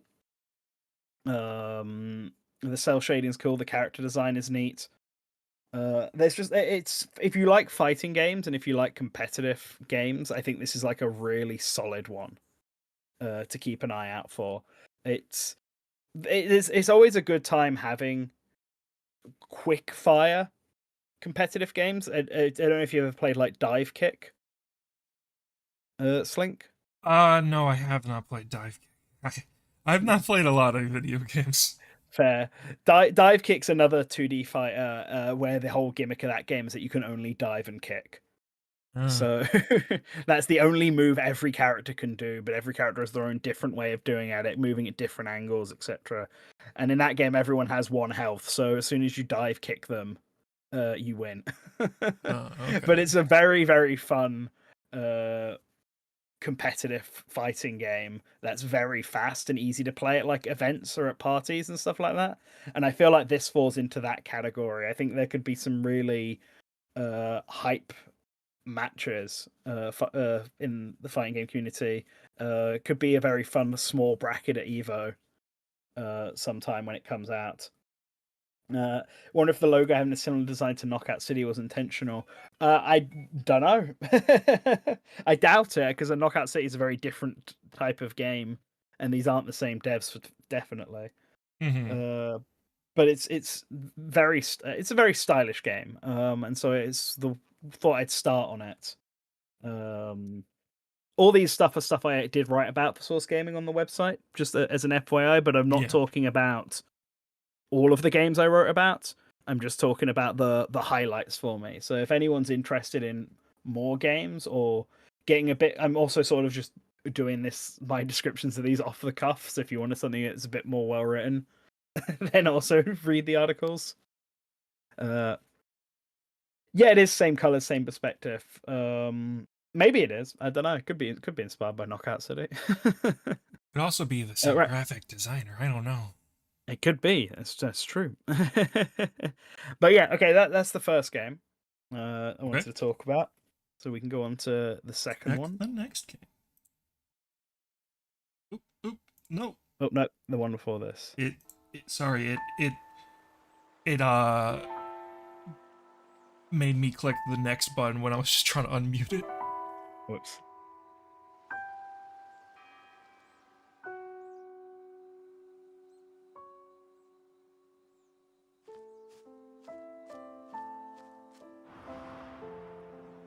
Uh, Hmm.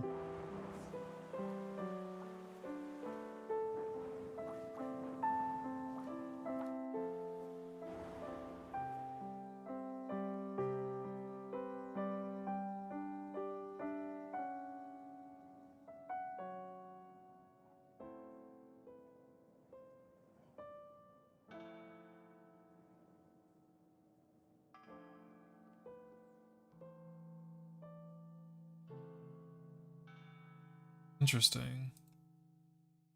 Hmm. So this game is Oku, which Hmm. is as you can see from the visual style, it's a very cozy game, very cozy sounding game from the music. Its visual style calls upon Okami, and Hmm. that same sort of inspiration, the same woodblock painting inspiration that game uses. But there is no combat in Oku. The main gimmick of it is that it's a poetry game. Hmm. I you noticed the ex- movement is reminiscent of like Journey. yes, it's got very flowing movement to it. It's Yeah. definitely falls into that same category as Journey does. Yeah, that You also does not have combat. Mhm. Yep. So this is you travel. It's based. The name Oku comes from some Japanese concept about finding oneself and Hmm. looking within. I wrote about it in my preview. But the main game feel of this game is that you explore 4 different environments, each one based on the one of the seasons. So the trailer is exclusively showing spring, but there's going to be an autumn, winter, and summer level, I've been told. Okay. And you walk around a Japanese environment, you look at different objects like cherry blossom trees, the ocean, the mountains, the torii gates, etc., and you gain new words from that, which you can then use to make poetry. And the game will there'll be Jizo statues about, which give you challenges to make poems. It'll ask you to make a poem about the ocean. It'll ask you to make a poem that follows a haiku format. So one of the poems I wrote, because I have them in front of me, was, "As the crane departs next to the endless torrent, I want to touch it." Was a poem I wrote in the thing, because they printed off the poems we wrote, which is cute. But you walk around and you just collect words. You need to collect a certain amount of words to progress. You write poems, and it has a Dark Souls type feature, where in Dark Souls you could leave messages for people. I think you can do it now. I think you can do it in like all the From Software games, like blood messages. What you can do is you can write poems and then connect to the internet, and then your poems will show up in other people's games on signposts, so you can see what other people have done. You can unlock new sentence structures by doing more platforming challenges. So the one you saw in the trailer where he's jumping across the clouds and spinning around the lotus flowers is like a platforming challenge that takes place, where you have to collect the little white sakura petals and collect them all, jumping from platform to platform, circling the flower to unlock more paths forward. And if you complete that challenge, then you'll get another sentence structure to work with. And the game doesn't force you to use certain words. So in the poem I wrote, it asked me to write a poem about a crane and a waterfall, but I didn't actually use the word waterfall. Instead, I used endless torrent, which the game acknowledged is something that would refer to a waterfall, something you could use to describe a waterfall with. And that end counted that. So it gives you a lot. It gives you a lot of freedom to write your own poems using the keywords it provides.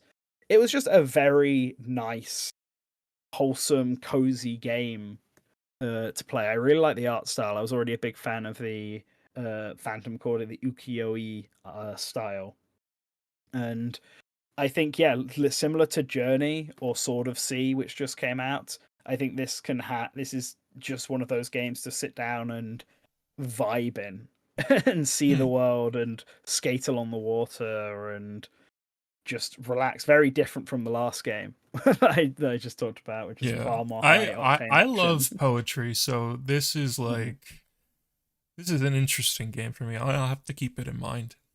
Yeah, and this is a game concept that I've not really seen before. I haven't seen any games about poetry and making poetry and stuff like that. So I thought that was really interesting as well. Yeah. I also I've been working on my own project in a Japanese setting. So this is also like a venue of interest for me. I figure the Japanese setting and style would be a big interest to a lot of people on our site. It's definitely for me, so that's why I wanted to check it out. When I first saw the screenshot of it, I was like, "Ooh, this looks good." So that's okay. So we can move on to the next game. I can't remember what order I put these in now. Oh, Ground Zero. That's it.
I do not want to let that one loop on screen because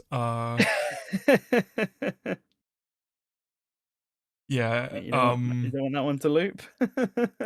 yeah, just I uh, it may seem like funny coming from me as somebody who like really liked the Ninja Gaiden games, but if anyone remembers in my video, um I don't give a shit about like gore, and I actually don't like it. Like But I skew towards negative on that. So fair. um If you want to just put the screenshot I just sent you up instead, then you can do that if you want. It's the yeah, screenshot I was that going to send. that maybe I have to do that. Yeah. So I think it's pretty obvious what this type of game this one is. Yeah, It this was is harking back to PS1 fixed camera yes, it's pre-rendered one of background.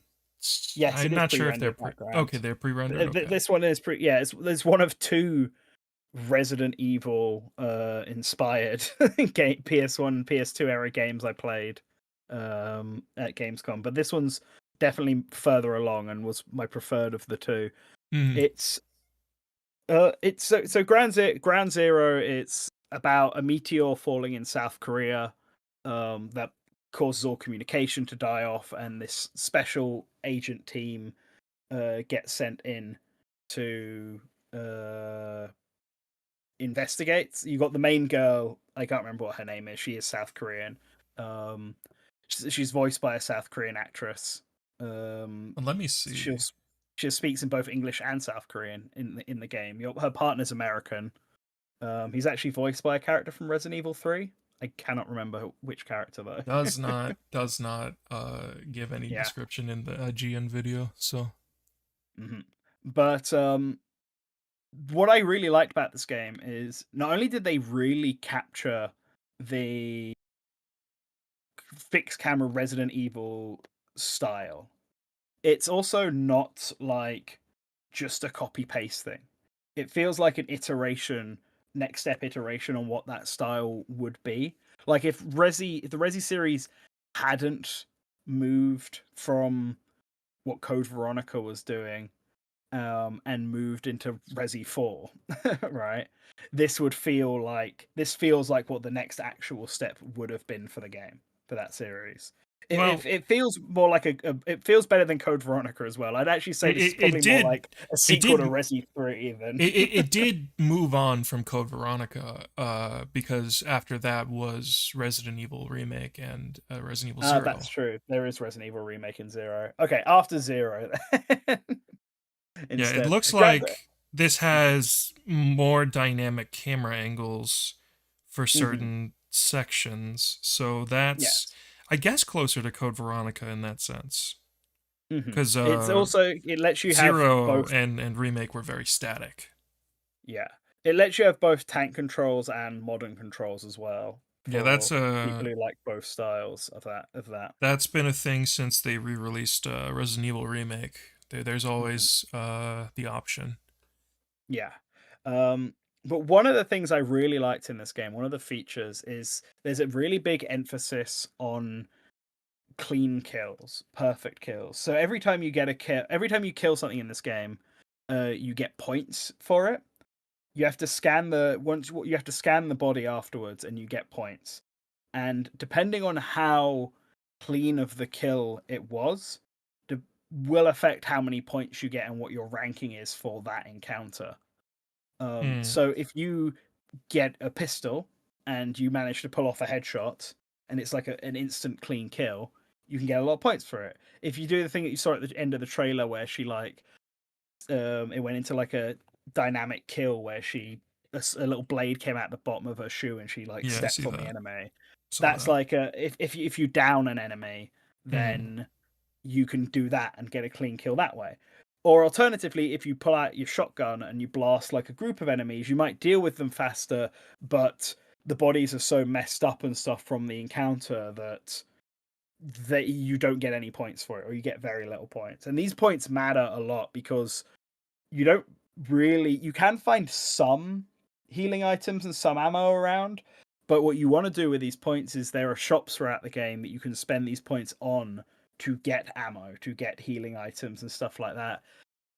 So these points effectively act as currency. So what the game is trying to do is encourage you to, if you're going to fight, if you're going to spend the ammo trying to fight, you better make sure that you fight well and you're not Mm-hmm. wasting ammo, and you're not wasting you're not just relying on the shotgun or explosives or whatever to solve the problem, because you will inevitably not have enough points to buy important items or health items if you need it, or more ammo if you need it. One of the items that the game actually sells is a scope, which actually you can put on any gun, and it goes into first person when you do it. The game, this actually sort of related to what you were talking about, Slink, where when you got the scope on and you go into scope mode, you can't move. You're locked in place. That's the Yeah. downside of using the scope.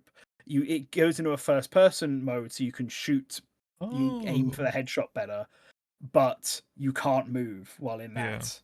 You can't. So if you're That's surrounded by interesting. enemies, it's probably not a good option to do that, because you'll be locked in place and won't be able to get out of the way.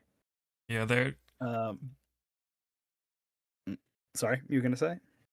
fixed camera angle games and having aiming modes isn't very common. But I Yeah, think I think it could be like a very interesting thing. It's been done before.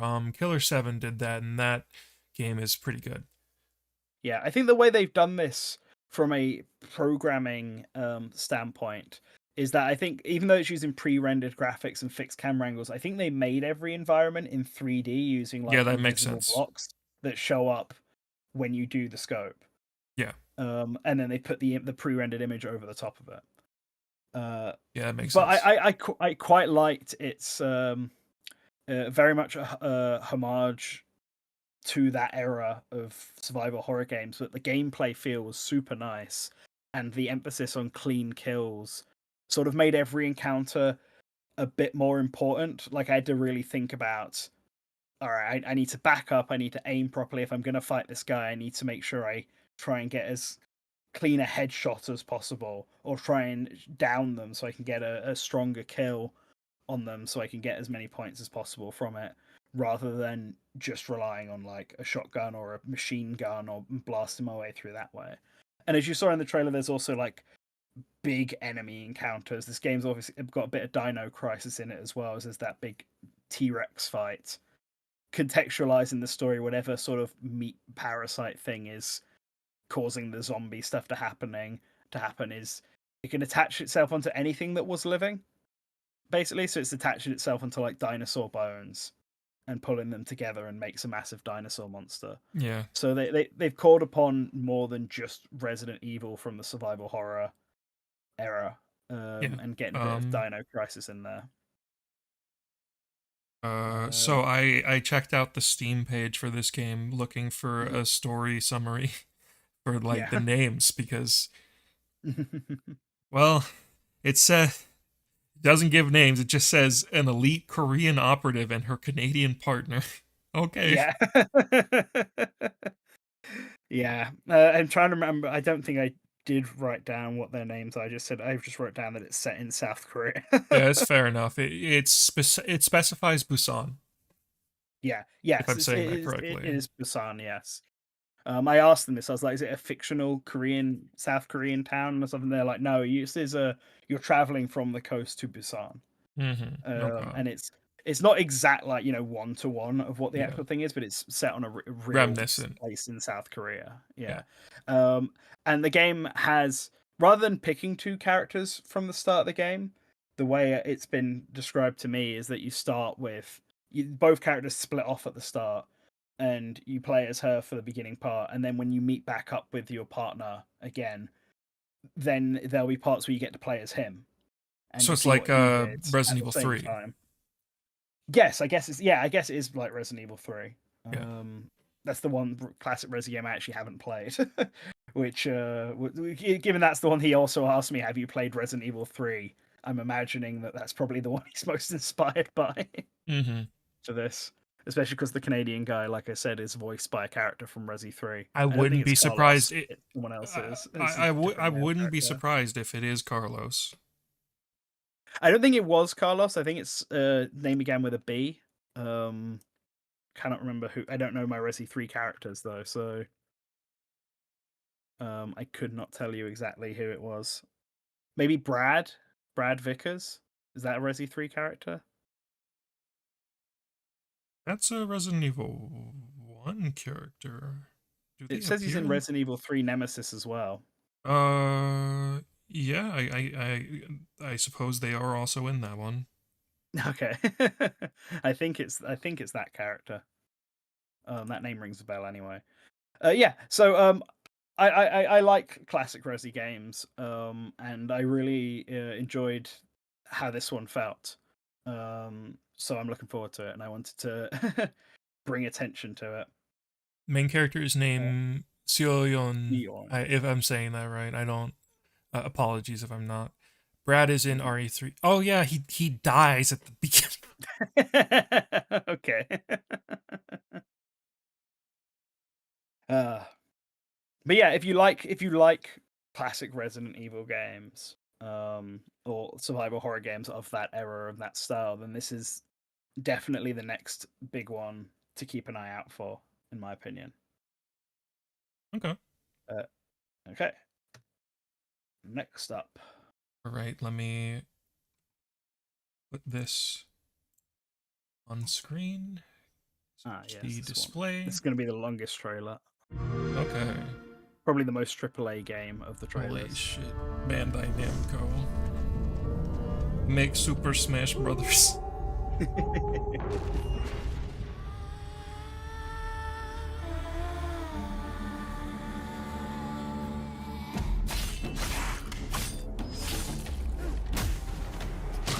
That's a frame rate. Monsters have always been here, watching from the shadows. And when we were at our weakest, they came out into the light. We feared for our lives, but we should have feared for our souls instead. The vampires didn't come to kill us. No, they came to rule. At this point, I'm waiting to see like the Unreal Engine 5 logo at the end. I'm pretty sure it is Unreal Engine 5. They tried to change me into one of them. But I became something else instead.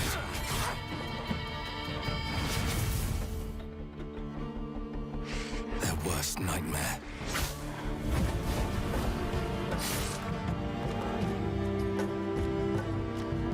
A Dawnwalker.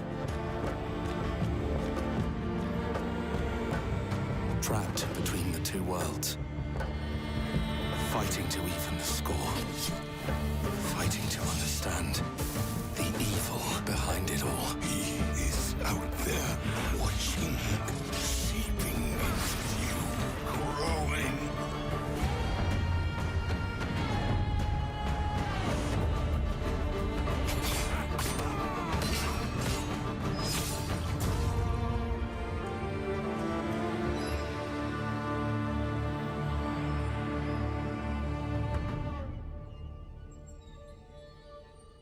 I don't see the Unreal.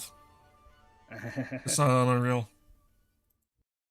Okay, So- gonna need another screenshot. That one is very violent. Okay, sure. Give me Yeah. 1 sec. Bop. There you go. Just use that key up. Alright. So, yeah, Blood of the Dawnwalker, or just the Blood of Dawnwalker. I keep calling it Blood of the Dawnwalker. The Blood of Dawnwalker. It's not only Xbox Phantom. It's that's just the Xbox Studio. I think put the thing up. Yeah, that makes it was sense. in an Xbox Game Showcase. The game is the newest game by many of the creative leads of The Witcher 3. That checks.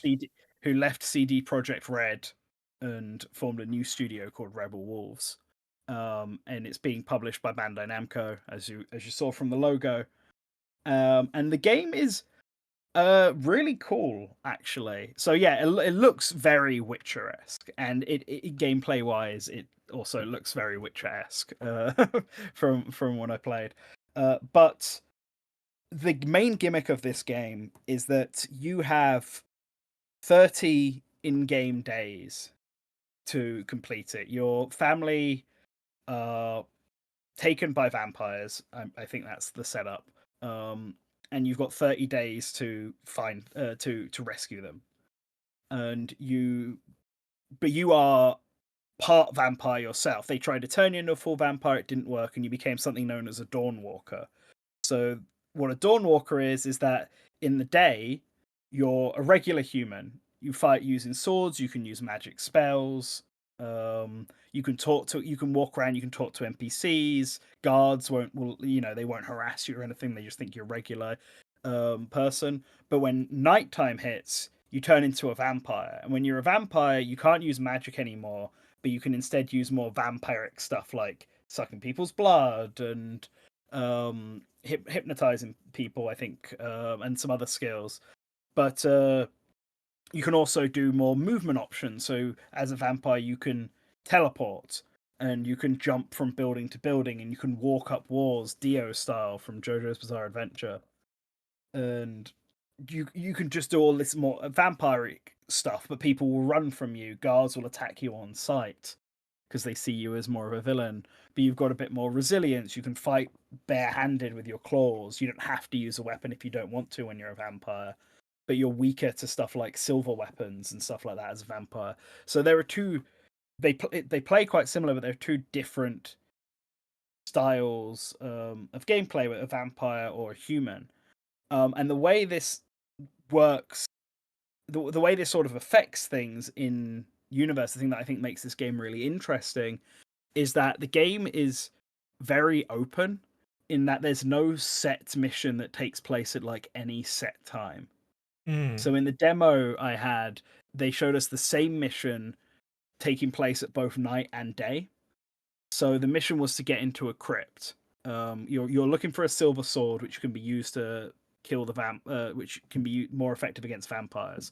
So at night, when you are a vampire, they were jumping from rooftop to rooftop, walking up walls. They sneak into a church from the top floor and see some blood cult ceremony happening down in the church hall.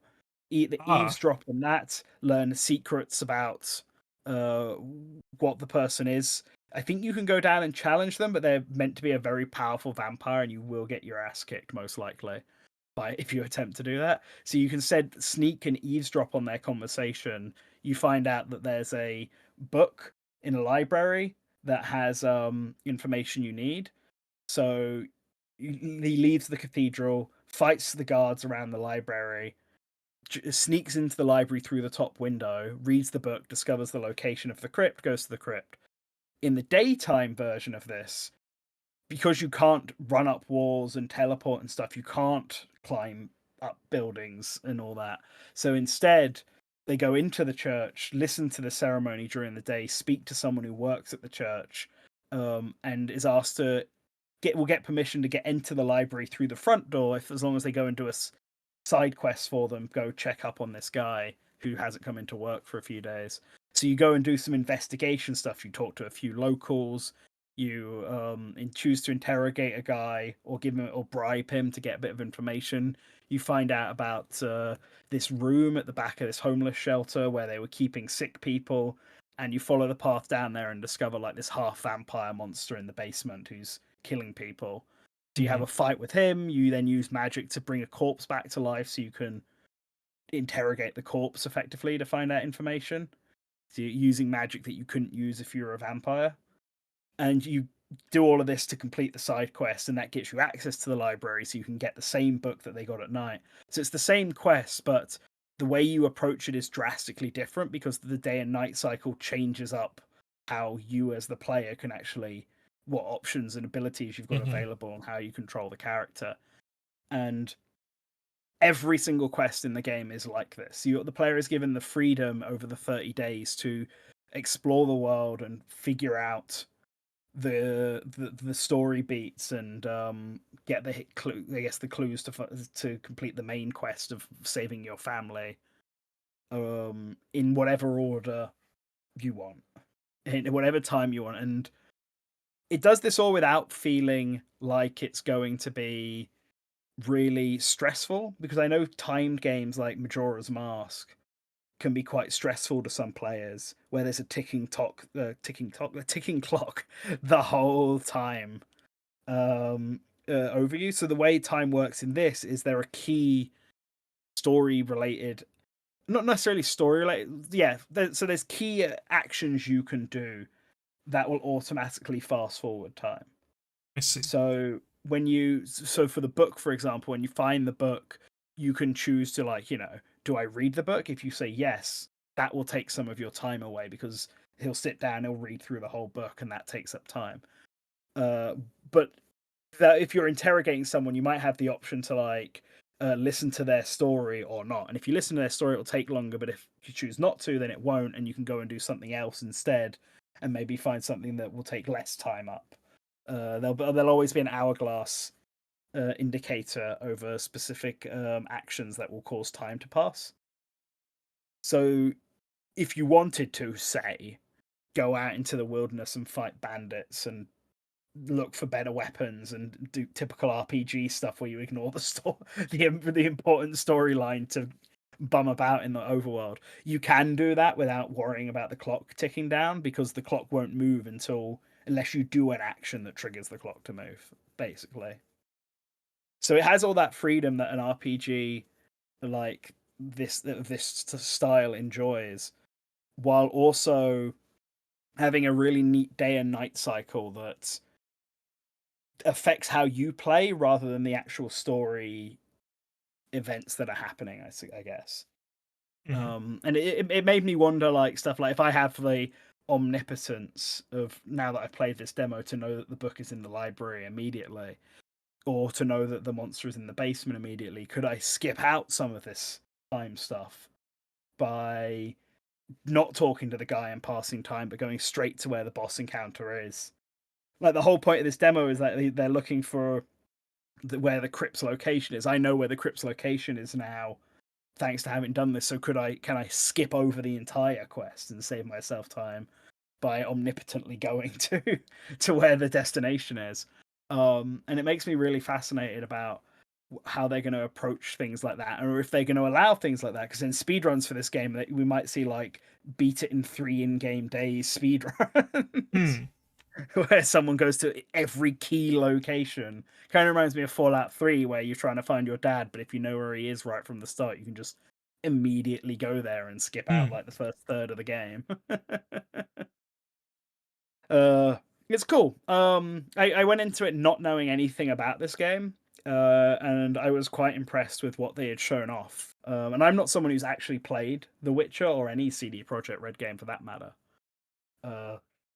So I'm not coming at this from, like, some kind of preconceived bias for that style of game. Yeah, the sword combat seemed very Witcher 3.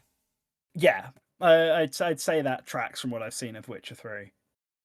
Just if you're doing it as a vampire, you get vampire-related abilities to throw on it. Maybe you get magic-related abilities if you're a human. They didn't actually show you that in combat. I gotta say, the claw swiping looked really silly.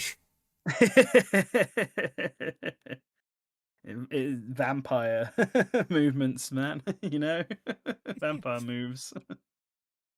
It changes up bosses as well. The boss in the demo is another Dawnwalker you fight, and when you do it during the day, they're also human. They don't have their vampire ability, so they fight you with a sword and stuff. But if you did it at night, they'll teleport around and attack you with their claws and everything like that. So the boss encounters can also change depending on what time of day it is. And I just think it's a really neat approach to an action RPG like this. I guess it would be an action RPG. That I don't think I've really seen before in as much depth as this game seems to be pushing for. It's a very strong core concept. Yeah. Yeah, that's one of the highlights for me. And I think it's got potential to be one of the big games of next year, assuming it makes next year. We'll of see. course. Yeah, we'll see. Cool. So next game we can move on to. Ark the Ghoul. Ah, yes.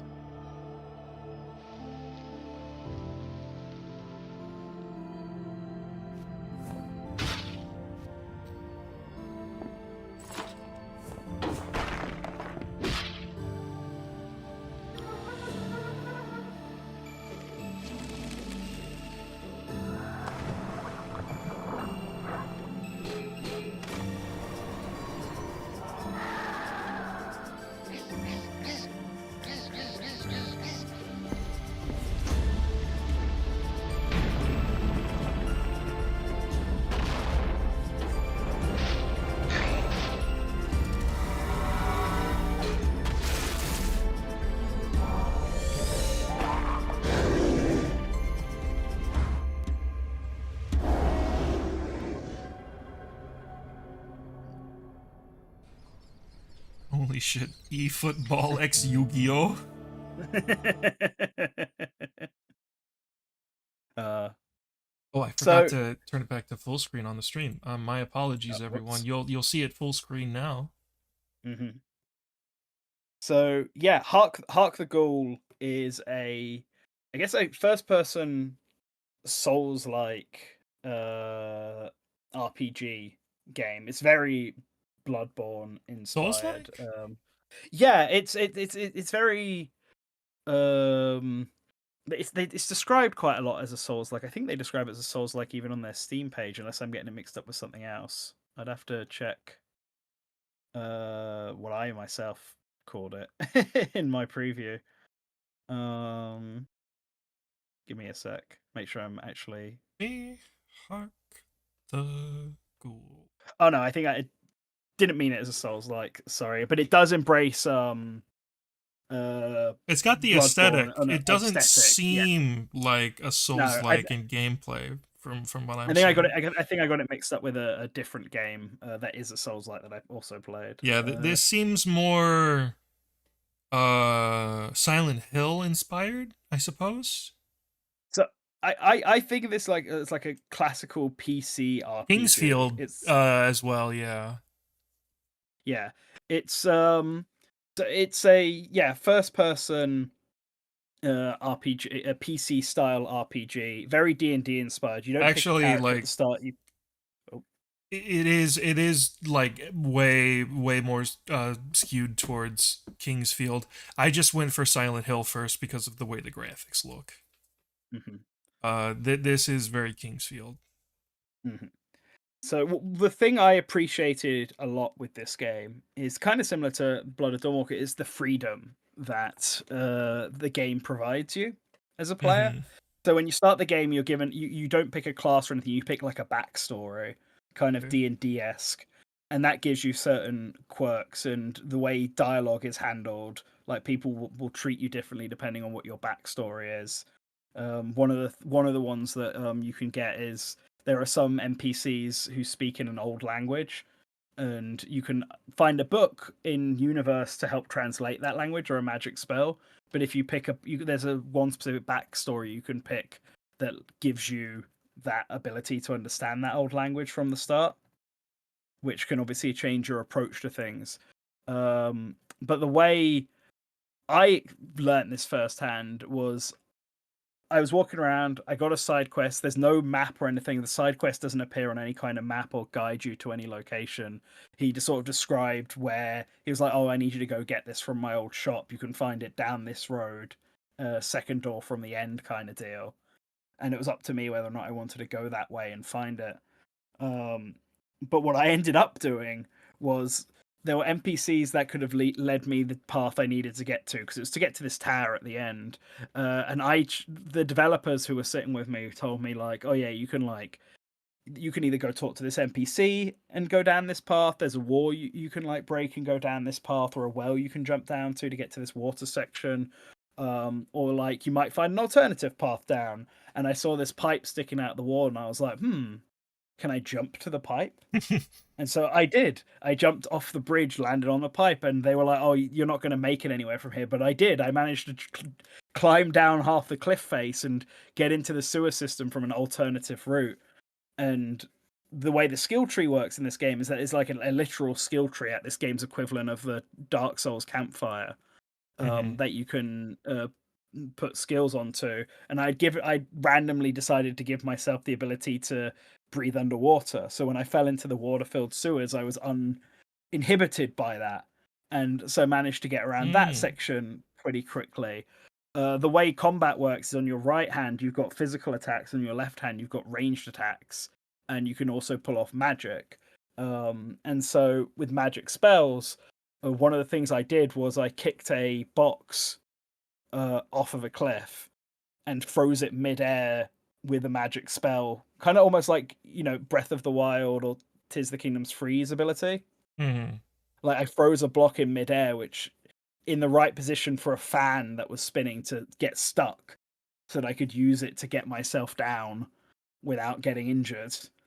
And there's just lots of really neat little movement mechanics and the way things work together to give the player freedom of approach. Another thing you can do is if you have a spear item, you can throw it really hard into a wall and it will stick out the wall, and then you can use it as an additional platform to get over somewhere. So if you find yourself stuck, you can make your own platform by sacrificing your weapon to climb down the cliff face more. You can also do stuff like if you want a bit of extra height, you can kick the floor real hard and launch yourself up into the air. The kick ability being the first bit of gameplay they show, and how like silly it seems, but also like I adore that they're embracing how like goofy it might seem. Yeah, the kick ability was very fun, and you can use it for a lot of. It interacts with like a lot of things. So using it to see launch it open yourself doors off or and stop your fall. stuff. Yeah.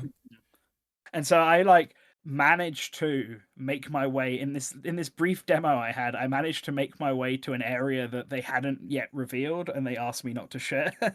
Oh, because I had just sequence broken the hell out of the game just by being told that there are multiple ways ahead, and with the tools at my disposal, I was like, right, we're gonna platform over here. I unlocked a dash spell which allowed me to mid-air dash, and like I used that for a bit. I used the skill to breathe underwater so that I wouldn't drown. I kicked off stuff and made my own platforms to reach areas and slowly work my way down the cliff face instead of that's really funny. taking That's any other way. very funny. And I had a complete blast doing it. The way all the objects interacted with each other, and the interesting NPCs, and the fact that the side quests are very open. They're not intentional. They don't tell you what you're going to get from doing them. They don't even tell you where on the map they are. They're just very much hey, can you do this? This is where I think it was, and you have to figure out where to go based on your knowledge of the in-game world and what you can see. I think that's like a really cool RPG style, which with very little hand holding and a lot of player freedom. And I just sort of left me like really impressed. Plus, I like the low poly style. That was the main reason I decided to play this game. This game looks stylistically very, very cool. Yeah, it's got a bit of a Hollow Knight-y feel, where I feel like there's a lot of insect people. Like they called me Little Insect throughout the entire game, so I'm assuming I'm some sort of bug person. Hollow Knight styled. But yeah, this is one of my favorite games I played. Nice. I'm trying to think when the last time I even played a game that was similar to this was. And there's a ton of different weapons you can do. I had a magic wand that I was using for a lot of the time initially, and then I realized I was being silly because my magic would have been better spent on stuff like the air dash. Because at one point I ran out of magic and had no way of recovering it because I'd forgotten to buy any items because I had sequence broken. I never went to the shop where the devs were going to explain to me, you know, what each item does and advise I buy magic items. So Good I job. didn't have any magic healing stuff, which is where I had to start wall kicking my way down with extremely precise platforming moves in order to advance. That's very Pure funny. grit and determination. But yeah, that was Hark the Ghoul. Really enjoyed that one. Would highly recommend. What's next? I think the next one is a game that a lot of people know about, so we don't have to spend Oop. too long on it. Not again. Stop Yep. it. There we go. Holy shit, it comes out in 3 days. Not anymore, it doesn't. They delayed it to November to avoid Folksong. Oh, okay. Yeah, no, that makes sense. Yeah. September 3rd, 20. That's so awkward. I feel so sorry for them. Yeah.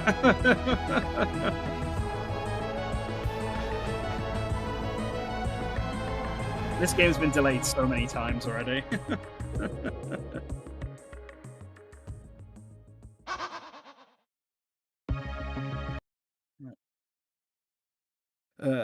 So yeah, so Demon School. I think quite a few people already really hyped on this game. It's a fusion of classic Persona, like Persona 1 and 2 style game. Persona 1 specifically. Persona 1.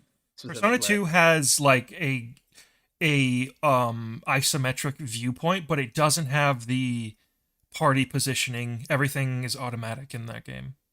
Mm-hmm. Well, combat-wise in this game is essentially Fire Emblem in the way it works. It's a grid-based system where you decide, you know, each of your party members sort of falls into a different class, and you position where they all start in a set position on the field as to the opponents, and you move around in a grid-based system based on how far each one can move with their individual abilities based on what class they are. So, of the main It's four Persona I played, 1. Okay. Is Persona 1 play? Is Persona 1 not like a traditional turn-based RPG? It is a turn-based RPG. However, it is on a grid. The battles are on a grid. Okay. I didn't know that. Yeah. Okay, then yeah, this is very much a Persona 1 like then. Yeah, it's different in certain ways, but you can like reposition your party members and stuff for things in Persona 1. I see. I'd heard a lot about this game from people who are excited about it, but I'd never actually gotten a chance to play it myself until now. But I think it's really neat. I quite like a lot of the quality of life features they've gone into into the way combat works. Like you can set up tactics and see how the tactics will play out before committing to them. Mm-hmm. So if you move all of your party members to attack certain things and then see what the board state would be like if you were to accept that sort of way forward, you can go ahead. You can either choose to go ahead with it, or you can rewind moves for certain characters and then try again to see if you can think of a different way forward. It's like a slightly better take than Fire Emblem's time reversal mechanic that they've been introducing since Shadows of Valentia. Mm-hmm. And like the pixel art is really neat. The story element, yeah. I think there's definitely a bit of modern Persona in some parts of this game. In that I'm pretty sure they're gonna it has stuff like the social link system with your party members, where you go side quests for them and develop your bonds with them. There's a little bit of that in Persona 2. It seems stylistically very Persona 2, but the combat system is taking more from 1. I see. But I think that, especially given that Persona 1 and 2 don't get much love, I don't think you see many games with this style anymore. No, you don't. Like the only game recent that is like those is oh my god. I'm blanking on the name of it. All I remember is that I liked it fine enough and then Phantom hated it. Fair. Not is it an Atlas one or is it an indie game? No, it's not Atlas. It's a spiritual. It's deliberately like a spiritual successor to Persona 1. I see. Right. It's some insane shit like 100 social links, but the writer for both of the games was the Persona 1 and 2 writer. Phantom says, was it one of the For You games? Maybe, probably. Yeah, The Caligula Caligula effect. Yes, that Okay. is correct. Caligula effect 1 and especially 2 were reminiscent. I see. I've heard Caligula of effect Caligula 2 is effect, but I've never way played better it. than the first game, by the way. Okay. But anyway, uh, we're talking about anyway, this one right now. yes, talking about Demon School. Yeah, I wasn't going to spend too much time on it because I mean, I can tell from the chat that so many people seem to know what this game is already. But I just wanted to highlight it because it comes out so soon. Not as soon as it was coming out originally, but it's still coming out in a few months. And was a lot of fun from what I played. Mm. So uh, yeah, can't think of anything to add on to It's that. been it's so unfortunate seeing for the past like couple of minutes September 3rd, Yeah. 2025, and then they were It's so unfortunately, confident with this trailer. That's fucking beautiful presentation. I'm so sorry for them. yeah. Well, it'll be for the better because there's nothing else coming. There's no GTA 6 equivalent release dropping at that day, as far as we know. Suddenly Deltarune Chapter 5 drops. Everything just needs to avoid Silk Song, which is Yeah. actually going to be relevant, I think, for the next two games, if Oh I'm boy. correct. Let me unmute it before I switch the trailer. Maybe that'll stop the thing that I've been doing every single time from happening. Metroid Prime 4 coming out wouldn't matter. The audience overlap is minimal. Yeah. It would still suck.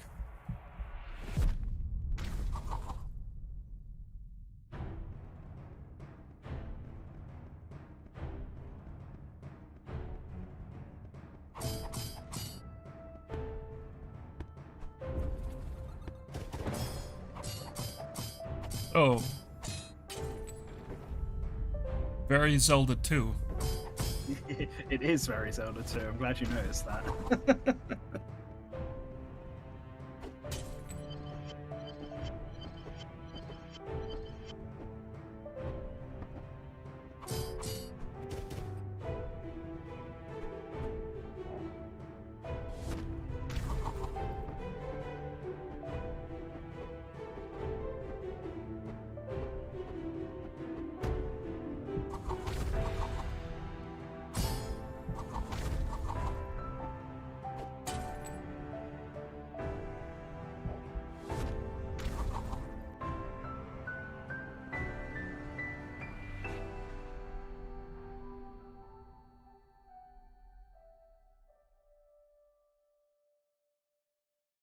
So, Really quick before we talk Mhm. about this game, I just want to Yep. say I noticed right away because of the combat style, and how it was very dependent on how you need to defend a lot. Mhm. Um, and I have a bone to pick with Zelda fans because I talked about the combat being very repetitive and frustrating in Zelda 2, and I got a shit ton of comments on that video telling me to get good and learn the game better. And if you actually paid attention to the video, you would see that I did get good at the game. That doesn't absolve the frustration. Anyway. Well, anyway, I'm glad you picked up on the Zelda 2 stuff because that was the first thing I also thought Hmm. of when I saw this. So, Cathedral Crow's Curse is it's a Metroidvania. I'm pretty Yeah. sure it's a search action game. It's very heavily. It is inspired a bit by Zelda 2. Actually inspired a bit by Sekiro, like more so than anything else. I'd say it's a 2D Sekiro. Is I a good see. way of describing this Because of game. I noticed the stealth elements in the trailer, Yes, obviously. there's the stealth Um. elements. It's got like very good movement tech that you have to Mhm. unlock, sort of Super Metroidy style, like war jumping and um, dash attack stuff. But it's got the stealth elements to it. Yeah, the We sprite talked. work does feel very like GBA inspired. Mhm. we talked about parrying with Ninja Gaiden 4 earlier, Hmm. and this is the game I was sort of hinting at when I said I'd played games that did parrying much better. This is by far one of the best parry related games I've That played. doesn't seem It's like parrying though. That seems it's like skillful guarding, but is it like an automatic counterattack if you do it right? no. So there are two different ways of, I guess, the parrying. Like there's, as you saw, there was like the blocking element of it. They'll do Hmm. like excuse me, rhythmic attacks. So it'll be Yeah, like strike, strike, rhythmic strike, guarding. and on that third strike, when you parry that one, that will cause them it to be stunned, and then you can do like a finisher attack, like you saw, because I think the trailer only shows off stealth kills like that. Yeah, That's I see happening that. where the guy gets stunned and he Yeah, I stabs them saw in the that. chest. That's Yeah, not a so parry. That's a guard. I yes, I describe the input is the same Like as a it, parry. it would be considered a parry. However, in video game terms, All right, that's skillful guarding. fine. Skillful guarding instead of parrying. It's the same input, and I found it way more enjoyable and fun to pull off in something like this than I did in Ninja Gaiden 4, because there was like a rhythm to it. Enemies all had a rhythm to it, and once you sort of realize that, you stop knowing the timing to block, block, block. It has almost like fighting games that where that's you the know when to kind block of and that's the kind of counter. thing that Ninja Gaiden usually has. Hmm. So seeing how Ninja Gaiden 4 was doing that was like a red flag alarm bells going off in my fucking head. Yeah. Um, but yeah, Uh, like this is more my speed when it comes to like playing a game that has a lot of defensive elements because mhm. I'm making no secret I hate parrying, especially with how like central it is to a lot of modern games and how like little effort is required to do like really flashy inputs when I would rather be doing them myself, and it feels much Mhm. better when I have to pull off a flashy sequence of attacks myself. Mhm. Yeah, I'm also not a big fan of parrying, and through plenty of events I've gone through, I've played quite a lot of games that have really poor parrying Hmm. implementation. And I guess this is blocking instead, but this is one of my preferred. This is the game I've played where what I would consider a parry is my preferred, like the most fun I've had with Hmm. the mechanic. This is also the game with the other screenshot I sent you. Can come Oh up now. You can put it up over the top of the footage because it doesn't need to be up the whole time. no, I Okay, unfortunately I fair can't enough. do that. So the Cathedral Crow's Curse is actually a prequel to this game that I sent you a Oh, screenshot of. oh, This what is game, this? this game is just Cathedral, which is an 8-bit style. I think it's also a Metroidvania. Hmm. Yeah, I've never I see played the it. map. Yeah, I've never played it, but it looks to me like Shovel Knight if it was a Metroidvania. I was confused when you sent this to me. I'm like, is there a new Shovel Knight game?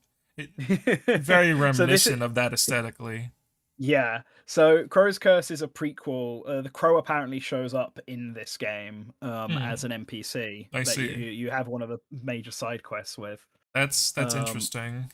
yeah, and so they wanted to. They didn't. What they wanted to do is really make a far more improved next step in the series, one that was a lot more fluid and had a lot more movement options, a lot more combat focused options. Yeah, that's fair. And I think they showing the contrast from where they came from Yeah. to where it looks now. I think it's really neat, and I just had a lot of fun playing this game. You unlock like a crossbow later on, and you can get Hmm. different type of arrow types. Very Zelda-esque in that regard. Interesting. There's villages you can explore. There's obviously dungeons to find and different relics to equipped to give yourself more movement and combat options to explore the world. And I found it just felt really nice to play. Um, and it does have quite a bit of Zelda 2 in it, which I like. So like a modern, nicer feeling Zelda 2. Mhm. You can only go up. Yep, it can only go up. So I wanted to highlight this one as well, and I kind of want to try out the original one. Yeah, it looks really neat. I'm curious to see how much of Shovel Knight it actually is, or if that's just me assuming that. Okay. What do we got next? Ah, Constance. yes.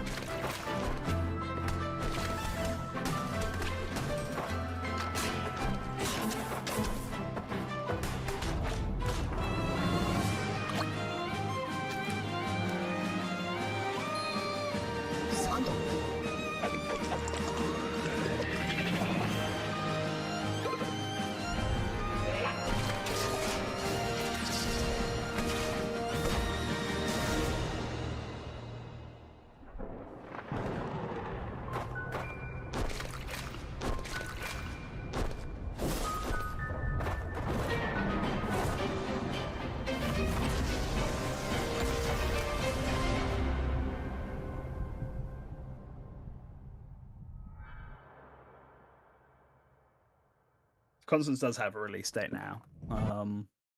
I believe it's 24th of November. Okay.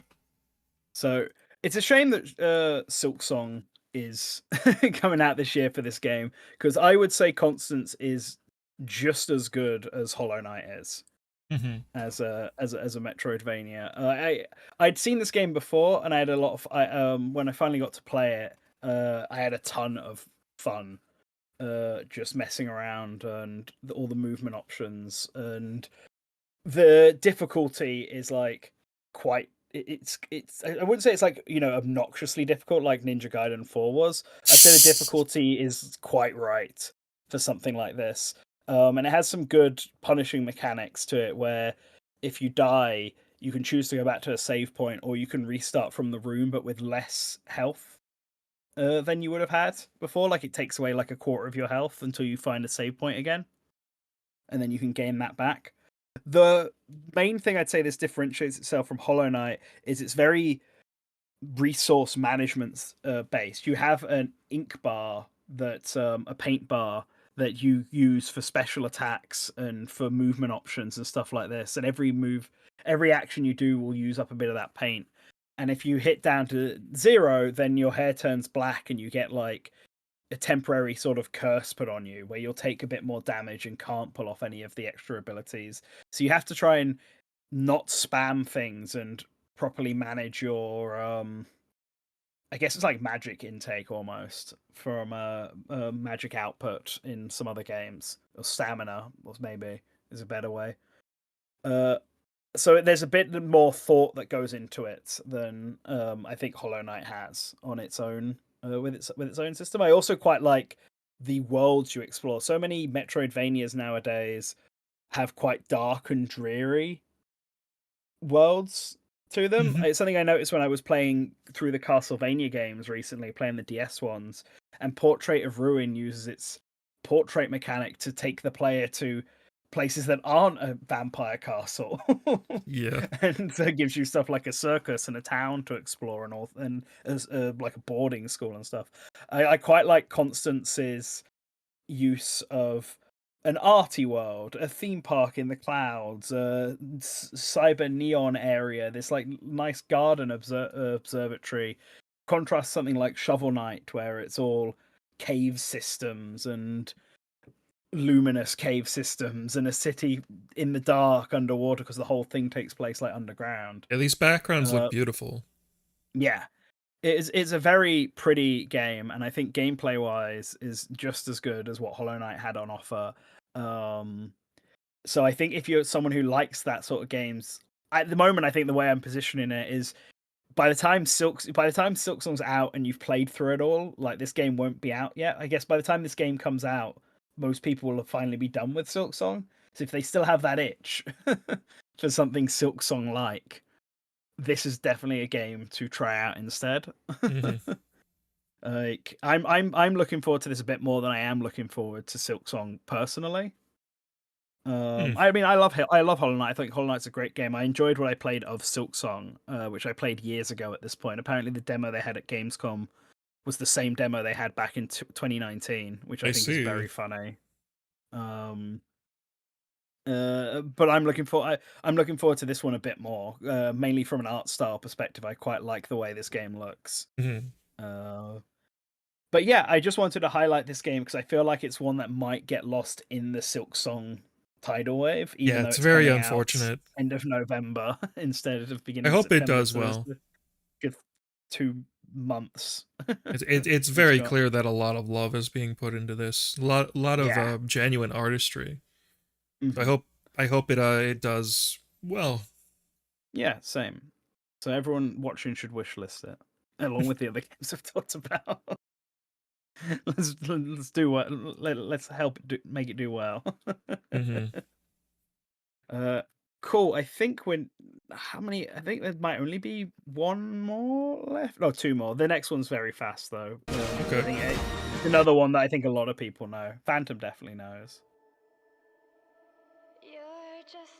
Oh, this was in the opening night live, I think. Oh, was it? Yeah.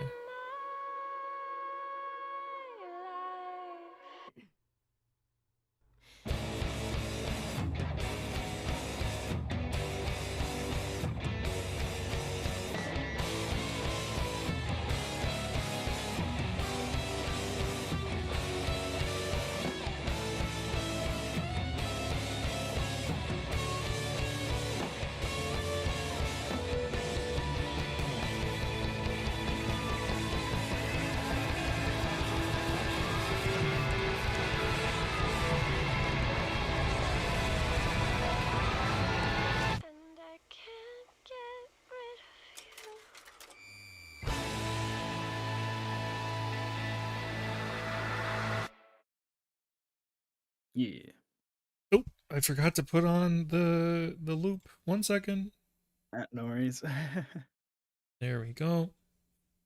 There we go. Okay. So, yeah. So, Unbeatable is basically a Japanese arcade rhythm game, but with a adventure game attached to it. It reminds me a lot of Rhythm Thief, which had a lot of different styles of rhythm games. Mhm. And then you ran through uh an adventure game very reminiscent of like Professor Layton. The Yeah. puzzles were replaced with rhythm games. Mhm. And there were so many different kinds of rhythm games. Um Y- but Yeah, I yeah, don't think this has as many rhythm styles. At least I've not seen it as Rhythm Thief did, because yeah, that had a lot of different one. This one, Rhythm Thief had like I would say 30. mhm. This one has like so what I played at the demo is I did the tutorial and then I played a song in its arcade section, which has the exact same stylings of any rhythm game you've played at an arcade, where you pick the song, you pick the difficulty level. Mhm. You get scored based on how well you did. You know, the usual rhythm game stuff. The rhythm game combat works by having 4 bars, two on the right, two on the left, two up, two down, and you attack either both of them at the same time, or you got to jump to attack the top bar using whatever inputs it was. I can't remember off the top of my head. But there are also beats that you want to try and ignore and dodge. So you might see something coming on the bottom row that you actually need to jump over instead of trying to attack it. So you have to press the opposite one that it's like going on, which shifts things up a bit. But the music is really, really good. The rhythm feel, the game feel is really nice, and I think visually you can tell it's like Yeah. visually a very stylistic game. Yeah. And I think the way the story mode works is it's kind of almost I want to say Paper Mario esque, where you've got these 2D animated characters running around 3D environments, um, interacting with people, doing side quests, and effectively an RPG where all the combat is instead replaced with rhythm games. Yeah. I counted in I don't know if my count is off, but there were at least 7 types of rhythm games shown in this trailer, so that's neat. Hmm So I really enjoyed what I played of Unbeatable. And I think it's going to be. I mean, I know it's a very hyped game. You can see Phantom popping off in chat. I think there's like. I think it's going to be like a really big game for the scene. So when it launches, I think it's something you're going to see a lot over on social media of people really enjoying this game. So I wanted to highlight it because I thought it was very good. I thought the dialogue in the story mode was very fun. I found the rhythm combat itself to be very enjoyable. The songs were all proper bops. So The music in the Cool. trailer is very good, so yeah. So it's I think it's a really good game from what I played. So yeah, that's one of the highlight. I just wanted to highlight that one very quickly before we get on to our last game. all right. Last game. Realized this entire time I could have been pressing the M key instead.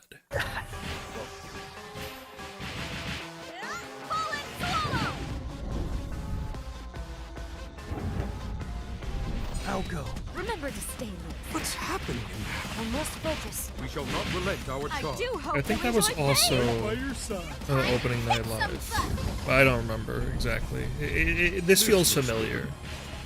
Yeah, this was definitely in one of the this is definitely one of the presentations back in June, July. I don't remember which one though. This was Summer Game Fest? Okay, that sounds more correct. Good. I don't watch the individual console manufacturer presentations aside from Nintendo's, but I do watch like the general ones.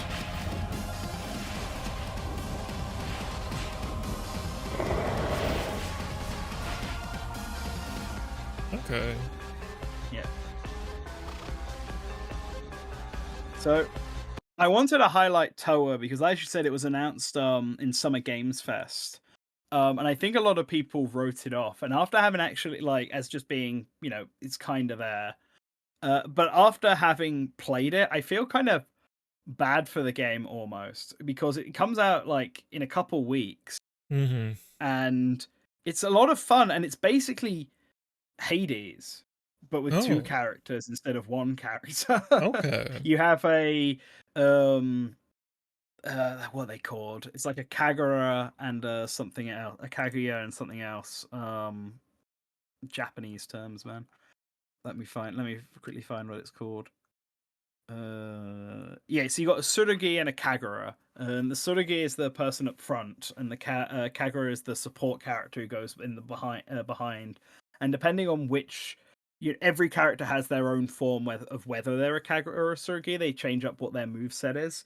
So you can pick and choose of the cast of characters what combination you want and in what positioning they want, and they specialize in certain fields. So the fish guy, he's definitely way better up front as a Tsurugi doing physical attacks than in behind, where a lot of mages is probably where you want to be as support characters. And you walk through both in a Hades style roguelike game. Mm-hmm. By default, the Tsurugi will follow by default the Kagura will follow the Tsurugi. The one behind will follow the one in front. Where they go, and you control using the right trigger and right bumper the support character's moves, and the left trigger and the left bumper is the main character's moves. But if you want to, you can use the right stick to detach the support character and just control both separately. That's fun. Which obviously you get a lot more control that way, but it's also way more complicated to control two characters at the same time. That might be needed against bosses. But the game feels super fun. It's got all the roguelike elements you'd typically expect. You go from room to room, fighting all waves of enemies, getting a power up or a healing thing or an item or a shop you can go to. And then in the in-between on the roguelikes, you have this whole Shinju village part of it, where you are walking around town interacting with all the people in your party or the villagers in town. You can take on side quests, get to know everyone. Where this all comes to a head, and something I haven't seen talked much about with this game, is the sacrifice element of the game. Mm. So the reason you've got so many party members isn't just for the team combinations. Once you get through once you've actually cleared a run of the roguelike thing, the game then asks you to pick one of the two characters you've brought into the roguelike game with you to sacrifice in order to move on to the next level. Oh. So you're not just picking your two favorite characters and bringing them with you. One of those two characters that you're bringing with you will have to be removed from the game afterwards. And so, in a similar way to something That's like interesting.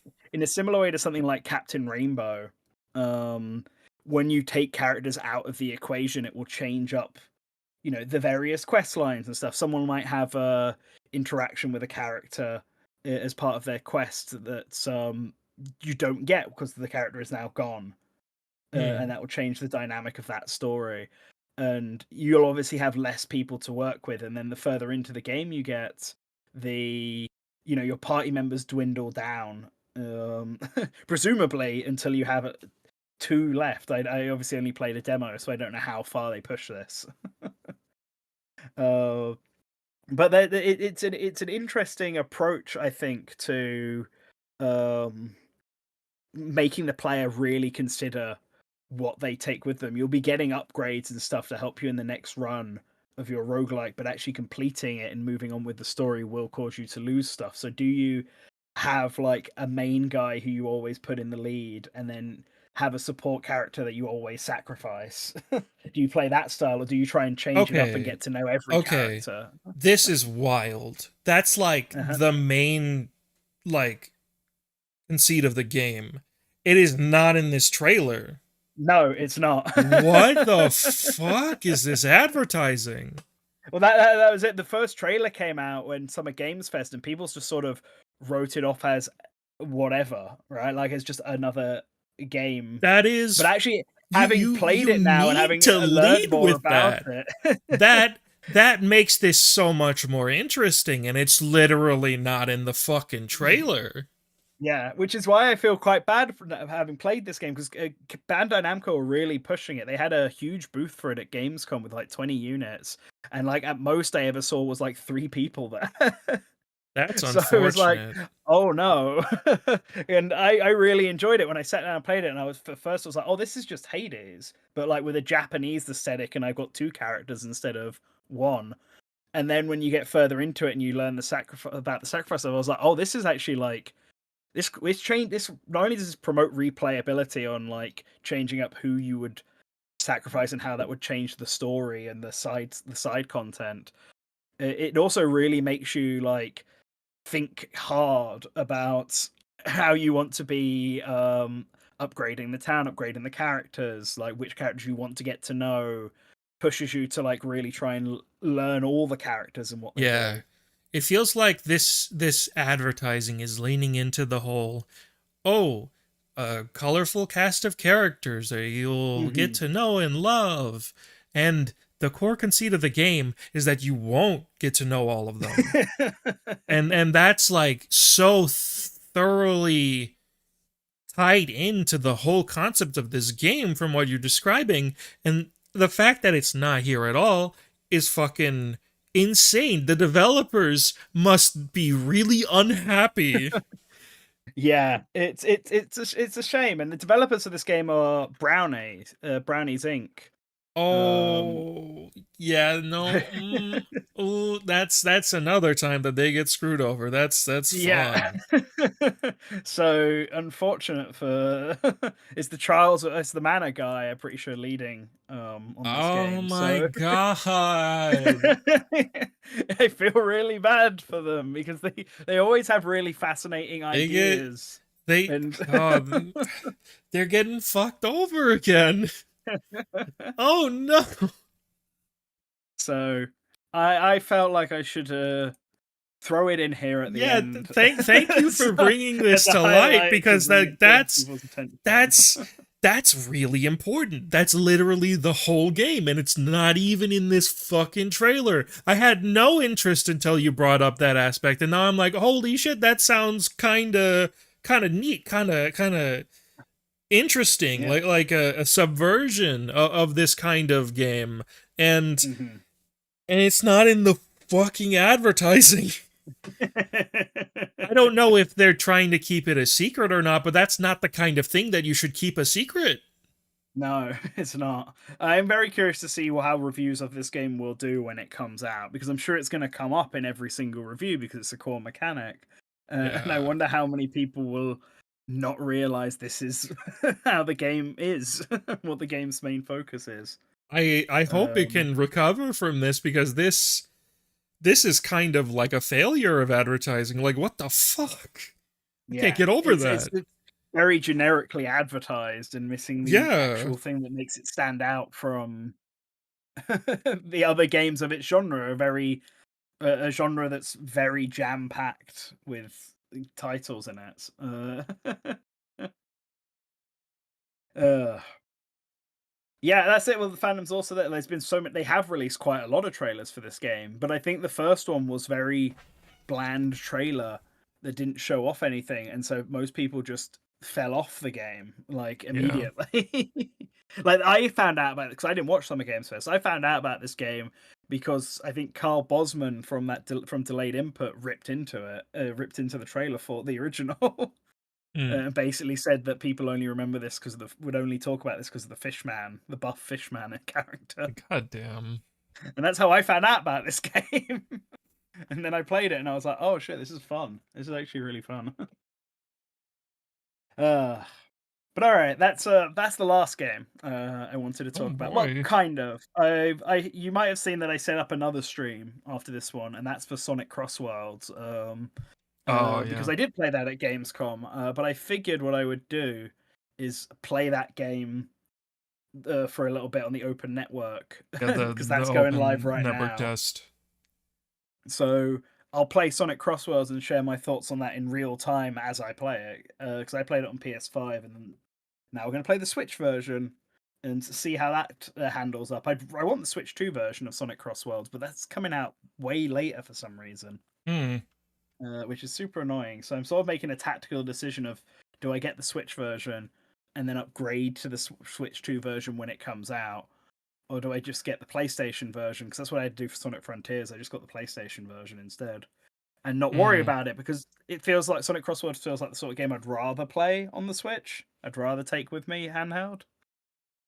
But not if it runs like ass. So Yeah. Uh, but I'll talk about Sonic in a few minutes, because that's all the Gamescom stuff I wanted to talk about. Gamescom was good this year. It had a lot of good titles, Nice. a lot of stuff I didn't get to play. I still wanted to play that Denture Attack. I didn't get to play Bubsy 4D. Boy. Didn't get to play Lego Batman. um, and those are. I'm going to try and figure out what time I can play it. When I'll get to play them in the future. But I did play a lot more games than just this. So if you want to hear about more games I played, most of them really good. There's very few games I played where I sort of came out of it feeling like, eh. You should check out the series of articles that I wrote on Source Gaming. You'll also get more like concise, less rambly thoughts from me on the ones I have talked about. Mhm. So would check that out. Yep, they'll be on the Uh, website sourcegaming.com, source-gaming.com.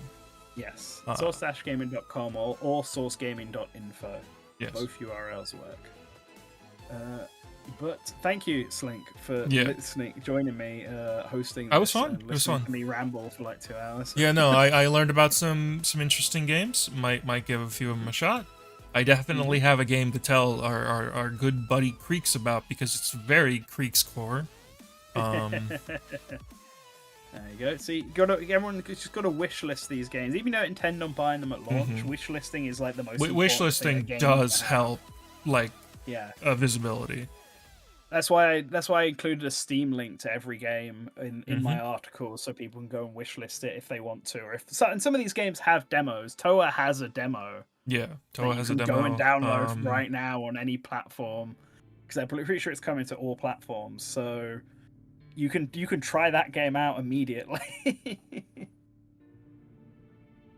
But yeah, Thanks everyone for joining. If you want to hang out with me more, I'm going to be playing Sonic for at least 30 minutes, if not an hour. It is getting on a bit, so Yeah, this we stream went went on for a while. about an hour longer than I thought it would. Yeah, it always does. It always does. It always does. You gotta expect it. You gotta think. Anyway, thank you to all of our lovely patrons and all of you for watching. If you want to support us, you can do so on patreon.com/sourcegaming. It's also in the description.